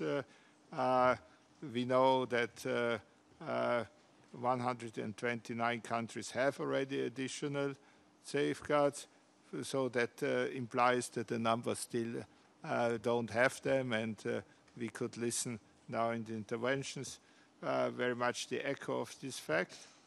But in my view, the Irish proposal should be acceptable for all of us in the way it is phrased, and therefore we fully support this proposal and hope this can make it possible that we do not now have a debate, does my country have additional safeguards or not? I think it's a very careful wording, and so it really could help. Thank you.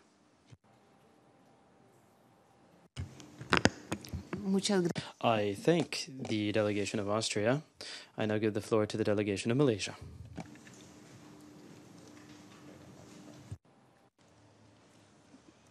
Thank you, Madam President, and thank you for your clarification and having given some language to improve the text at the beginning of this discussion. As to the annex, we are quite flexible on this, whether this stays as an annex or whether it goes into the text. But in terms of its appropriateness, we do feel that the length does not necessitate for that to be an annex. However, I wish to comment more specifically on the substance of the issue as opposed to this question of whether we have an annex or not. In our view, there is no need within this text for there to be specific safeguard procedures. We do not think that this is the place to change the safeguard standards, whether we are talking about lowering the standards, which indeed should not take place, nor is this a place for us to create obligations for those things which are not mandatory, and this refers, of course, to the AP, which is optional. Having specific procedures that are not well understood for us runs the risk of undermining the existing safeguard regimes, and this is something which I think none of us in the room want to do. Having said that, looking at the proposals that have been put forward, we very much feel that the language which was proposed by Ireland and something similar prior to that by New Zealand with regard to keeping a general mention to safeguards is, we feel, the best approach in terms of moving forward. That methodology of keeping it simple, I think, is something that we need to bear in mind throughout the text, but particularly on safeguards, which can be a very tricky and very technical article, we feel that a simple approach would cover all the concerns not only expressed by us but many other delegations, ensure of a balance of not lowering it but neither creating new standards which are not mandatory. Thank you. I thank the distinguished delegate of Malaysia, and I'd now like to give the floor to Cuba, followed by Liechtenstein, Switzerland, and Thailand.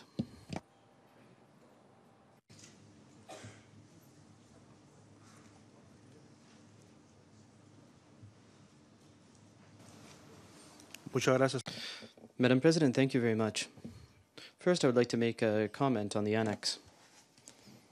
Up until now, the Cuban delegation is not completely clear on the status of the nature of the annex and other conventions that have addenda or annexes. Normally, there is an article or a provision that explicitly indicates the nature of the annex. For example, that's the case in the Chemical Weapons Convention. There's an article of the convention that explicitly states that the purpose of the annex is to be an integral part of the convention.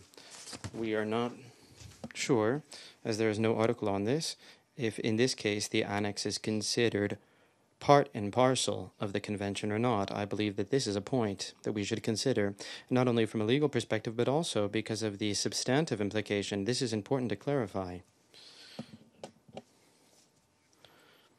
In any case, our preference would be to ensure that the content of the annex, or at least the fundamental elements of it, be included in the main text of the convention. But were we to decide, based on the preference of the majority, to maintain certain elements of the annex, then in our delegation's opinion, it should remain clear that this annex is an integral part of the convention. In terms of the additional protocol on safeguards, I have carefully listened to the comments that have been made. From our national perspective, it would not be a problem, of course, to explicitly mention that protocol, as Cuba is part of the protocol, the additional protocol, and we implement that strictly. At the same time, however, I think we should recognize the legitimate concerns of some states vis-a-vis this topic. This is a fact. A large number of states are not part of the additional protocol, which are in fact instruments that are voluntary in nature, and I think that this should be taken duly into account. I sincerely believe that even though from our national perspective we would not have any problem with this, I do believe that the inclusion of the protocols would create greater difficulty for the negotiation, and it would complicate unnecessarily our work. We also believe that the treaty should in no way impose upon the states duties or obligations that go beyond those, especially states parties who do not have nuclear weapons, obligations that transcend those that are already enshrined and established. And finally, Madam President, we would like to support the proposal put forth by the distinguished representative of Egypt regarding Article 3. Thank you very much. Muchas gracias.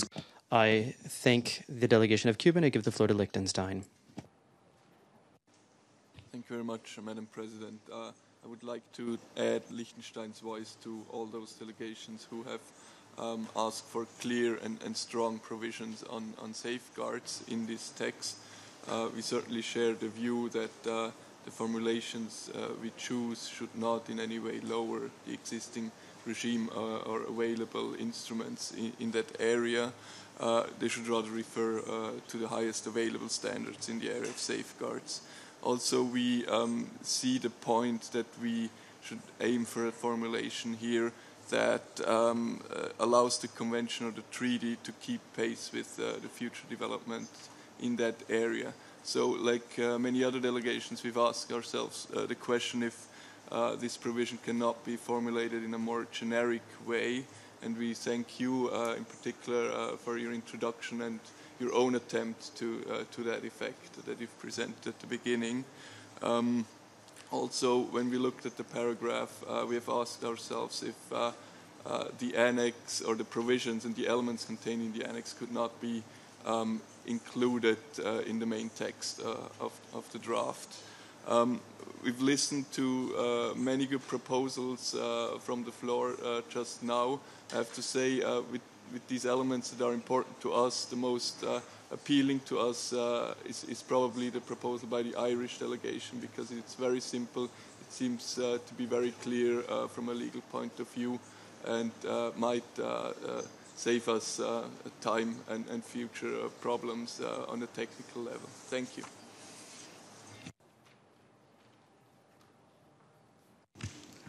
Gracias. I thank Liechtenstein, Switzerland, followed by Thailand, Nigeria, and Ghana. Thank you, Madam President. As stated several times already, my delegation considers the issue of safeguards to be a fundamental issue for our negotiations. Striving for effectively verifiable instruments must be a common objective when negotiating any treaty in the field of nuclear disarmament and non-proliferation. States parties to the Prohibition Treaty should be bound by safeguards. Now, we don't have to reinvent the wheel and establish new and costly verification mechanisms. We can simply rely on the IAEA and its safeguards activities. This means that we should rely on and build on the highest verification standards developed by IAEA. This is essential for the reliability, credibility, and sustainability of the treaty. Failure to do so would not only represent a departure from established practice, it would also undermine the NPT by creating a new norm parallel to the NPT, but void of the guarantees that safeguards provide. It would negatively affect the perception of this process, as well as the instrument resulting from the negotiations. And here I very much join the assessment made by the Swedish delegate. I would like to be very clear here. The way in which we deal with the issue of safeguards will be the key angle from which Switzerland will assess the value of the instrument once concluded. In this context, we welcome that the Zero Draft includes the notion that states parties must be bound by safeguards. However, we believe that safeguards provisions need to be clarified, streamlined, and above all, strengthened. As they stand, the safeguards provisions are deficient. This is particularly because the verification provisions in Article 3 are weaker than what already exists. It only requires states parties to maintain a comprehensive safeguard agreement with the IAEA. This is a questionable approach given that more than 120 countries already have an additional protocol in place. If this were the outcome of the negotiations, the treaty would weaken the existing global standard. It would certainly not be in line with the requirements that the treaty we are negotiating complements and strengthens the nuclear disarmament and non-proliferation regime. If the Prohibition Treaty is to constitute an instrument reinforcing the NPT and the non-proliferation and disarmament regime, it must build on the most robust type of safeguards. In this context, we see value in the proposal made by Sweden, Chile, and Uganda in Working Paper 6, and reiterate today that all states parties be required to conclude and maintain a comprehensive safeguard agreement and an additional protocol within a set date after the entry into force for that party. This would ensure that the key provisions under Article 1 are effectively verified.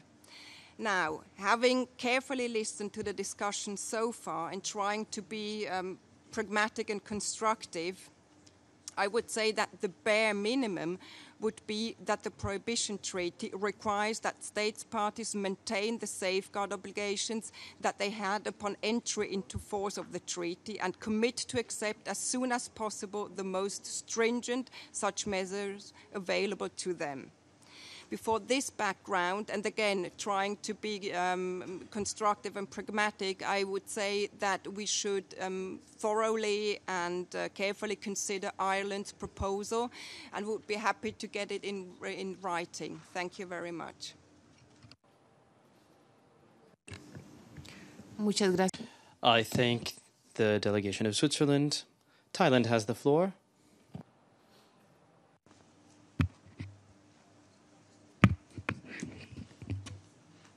Madam President, Thailand would like to ally our statement with the distinguished delegate of Indonesia on this cluster delivered earlier.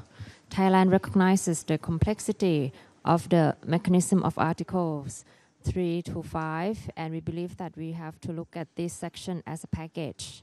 For Article 3, Thailand believes that the mechanism specified here on safeguards and compliance should be non-discriminatory. All state parties having the same status before this treaty should have the same obligations.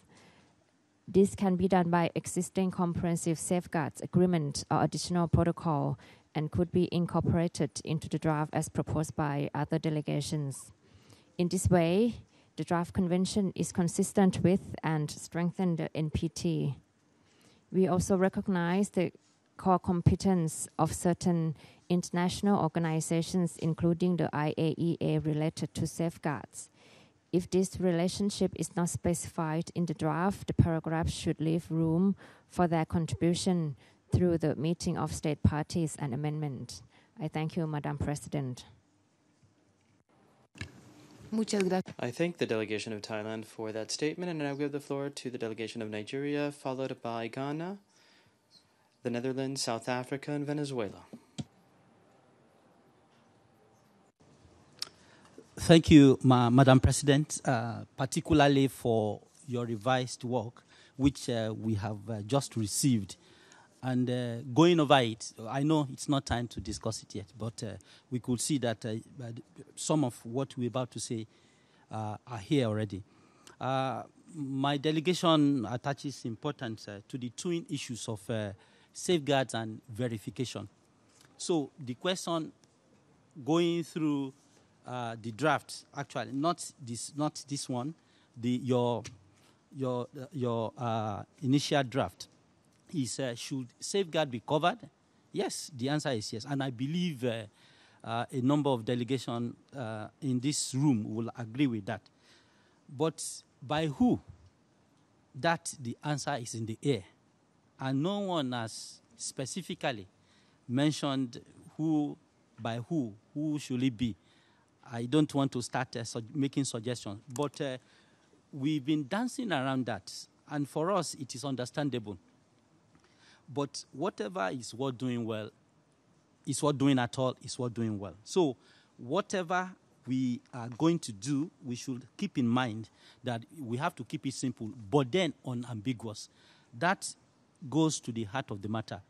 If we don't want to push states to going over other things that would become cumbersome, fine, that is okay and it is understandable. But then we should not shy away from the fact that without making it comprehensive in such a way that safeguards will be clearly identified and highlighted, as well as the mechanism for verification, then we would not be doing a good work. And perhaps, as has been proposed by the distinguished ambassador of Mozambique, by the time you bring what we have in the annex and then you bring it back to paragraph 3 with minor adjustments and to make it at least conform to that paragraph, and we could all read through it, and then we'll see whatever we can take out and whatever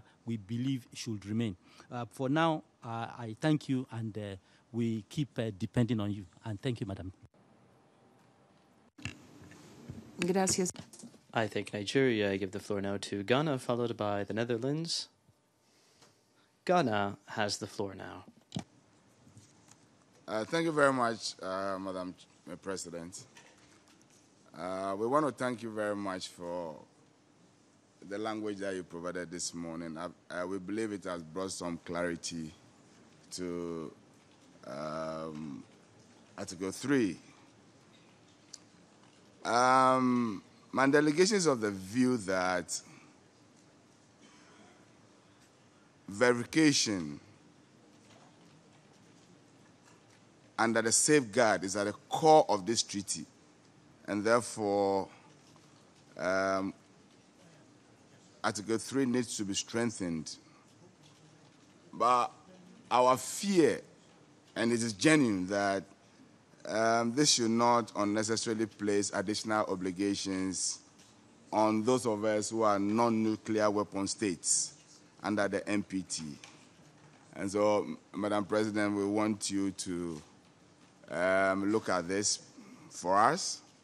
We also agree with Brazil. I think it was a view that was echoed by Egypt as well, that we think that the annex of safeguards should be incorporated into the main instruments, and we've seen that we've distributed some documents to us. We also joined the other delegations like Ireland and co, who think that we should try and make the provisions on safeguards as simple as possible and very straightforward. Madam President, these are our short comments on Article 3. We thank you for giving us the floor. Muchas gracias, Ghana. Thank you. Ghana, I give the floor to the Netherlands now. Thank you, Madam President. Two general remarks with regards to Cluster 3 and a specific remark on Article 3. The Netherlands is concerned that the provisions in Articles 2 to 5 will impede the effectiveness of the Convention by unnecessarily complicating its implementation. Moreover, certain provisions in the draft copy existing international obligations but weaken current standards of, for example, verification. That brings me to Article 3. The proposed text for Article 3 clearly relates to the NPT, but not in its entirety. It is very important to avoid any provision that would create confusion about, weaken, or decrease the scope and workings of the NPT regime. including the safeguard system, as mentioned by others. And we should not weaken the current standards for verification. We therefore support earlier proposals to include a reference to the additional protocol, as well as to evolving safeguards standards. We thank you for your text suggestions and providing them in writing, and we will further reflect on them. Thank you very much, Madam President. Muchas gracias. Thank you to the delegation of the Netherlands, South Africa, followed by Venezuela. Thank you, Madam President. Let me preface my comment by saying that we were going to take this cluster together with a view of ensuring that what we propose is reflected in an interrelated manner across the articles. They are interdependent, Madam Chair. So I will try to cross-reference as much as possible and to submit the proposals that we are making to you in writing. Specifically with regards to Article 3 in the Annex, we believe that the purpose of the instrument is not to create a parallel safeguards regime to that of the NPT, and in particular to add new obligations to non-nuclear weapon states parties to that treaty, precisely the fear that Ghana raised. Any additional safeguards arrangements, therefore, need to focus on those states that are not party to the NPT and the states under the NPT that still possess nuclear weapons. We therefore recommend that Article 3 and the Annex be deleted. In our view, attempts to elaborate too much on the verification safeguards or safeguards issue will only serve to complicate matters. Had I dealt with the prior articles, it would be clear how you can use Article 2 to deal with aspects of this. So I'll speak to how we're proposing that we amend Article 2 after I've finished with the safeguards. What we envisage with regards to safeguards are provisions that would cover all possible scenarios, including states joining that never produce nuclear weapons, those that possess nuclear weapons upon entry into force of the treaty but eliminated them before joining, and those that still possess such weapons. The key objective of this mechanism, of these mechanisms, should be to ensure that they are non-discriminatory and that there can be no concern about the involvement of the IAEA in the disarmament process. In the case of South Africa, the IAEA was not involved in the disarmament process. I believe we're keen to ensure that we get to the point of the destruction and we draw in the nuclear weapon states and the possessors to buy onto the instrument that we craft. The area of destruction requires management in a particular manner. So we feel we should not raise any concern about the involvement of the IAEA in the disarmament process and the destruction process, but rather that the IAEA provides confirmation that all material and facilities in a state party that has completed the destruction of its nuclear weapons are under IAEA safeguards and will remain so. That's how we did it in South Africa. Had we done it in the manner proposed, we probably might not have been able to dismantle our nuclear weapons. Our proposal is therefore aimed at the end goal of confirming that a state party is not diverting material and facilities towards a weapons program rather than the destruction process that could be complex and may differ from state to state. We believe that Article 5 amended offers a possibility where we can also cater for some of the fears of the countries that feel strongly that we need to have provision for safeguards now. And our proposal as South Africa would have been that we reformulate Article 5 and entitle it Towards the Elimination of Nuclear Weapons. At the moment, the title of Article 5 is Measures for Situations Not Covered by Article 4. We would propose that it's changed to say Towards the Elimination of Nuclear Weapons. Then you would elaborate. Under Article 3.1, would propose that we say each state party undertakes to immediately remove from operational status and destroy or ensure the destruction of all nuclear weapons or nuclear explosive devices under its jurisdiction or control as soon as possible, but no later than a specified date after the entry into force of this convention for that state party. And upon elimination of all the nuclear weapons under its jurisdiction or control, such state party shall submit a final declaration confirming that all its nuclear facilities and materials are under the IAEA safeguards and shall remain so.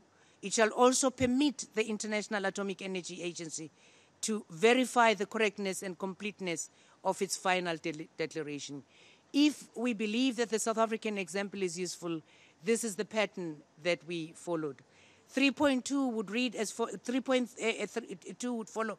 Each state party which declared that there are no nuclear weapons on its territory that are owned and possessed by another state shall ensure the removal of such weapons as soon as possible, but no later than a specified number of years after the entry into force of the convention for that party, and shall submit a declaration to that effect upon removal of such weapons.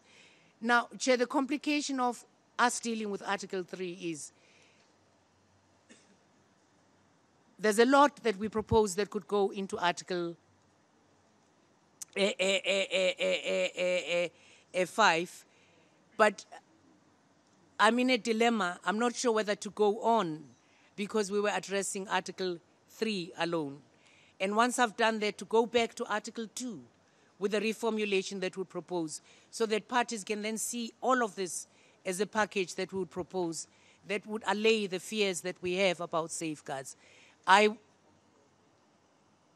will seek your advice at this point as to whether to continue or just to stop here. I thank you. Muchas gracias. I thank the delegation of South Africa for that statement. I was going to just now mention that we have the option of listening to a debate among specialists on various focuses towards the verification of the elimination of nuclear programs in the side event that will be held, and that was organized by UNODA with the permanent mission of Costa Rica. The title is Approaches to Verifying the Elimination of Nuclear Weapons Programs. This will be held here in this very conference room from 1:15 to 2:30. My proposal is thus that first I would like to make extend a special invitation to you to that meeting, because I think this discussion will be very useful for the conference. It will help us exchange ideas. It would be very good for us to listen to this discussion. You have the flyer because we distributed it on Friday, and then we can discuss this topic that was set forth by South Africa as to how to redraft the various provisions in a comprehensive way that ties together safeguards to the articles and the provisions of Articles 2, 4, and 5. We could have this discussion in the afternoon when we return. If that is okay with you, we can then give the floor to Venezuela, who had requested the floor. Then we close this list of speakers, and then I propose that we suspend the session now in order to give you some time so that you can go go have some lunch, and then we can come back at 1:15. We can listen to the side event, and then we can come back to this, revisit this technical topic. I now give the floor to the delegation of Venezuela. Thank you very much, Madam President. Regarding Article 3, which we are considering, the discussion that we're having right now, our delegation agrees that it would not be necessary to have an annex in this instrument, in this legal instrument, which would aim to prohibit nuclear weapons. We believe that the elements that are contained in this annex could perfectly be incorporated into the body of Article 3. We also share the opinion expressed by some, or actually several, delegates who have spoken before us. We do not believe it would be appropriate to impose additional obligations upon non-nuclear states as they sovereignly signed the safeguards instrument of the IAEA. Therefore, we believe that the mention to the additional protocol would create challenges, as rightly mentioned by the distinguished ambassador of Cuba, as well as the representative of Egypt. He has also expressed reservations on this. We also share those reservations. We are not a party to the additional protocol for the verification of the IAEA. Therefore, we believe that it would not contribute to the goal of the treaty that we are negotiating now. Thank you very much, Madam President. Muchas gracias a la delegación. I thank the delegation of Venezuela. So we are going to suspend the session. We will return at 1:15 for the side event. Thank you very much to all of the delegations. The meeting is adjourned.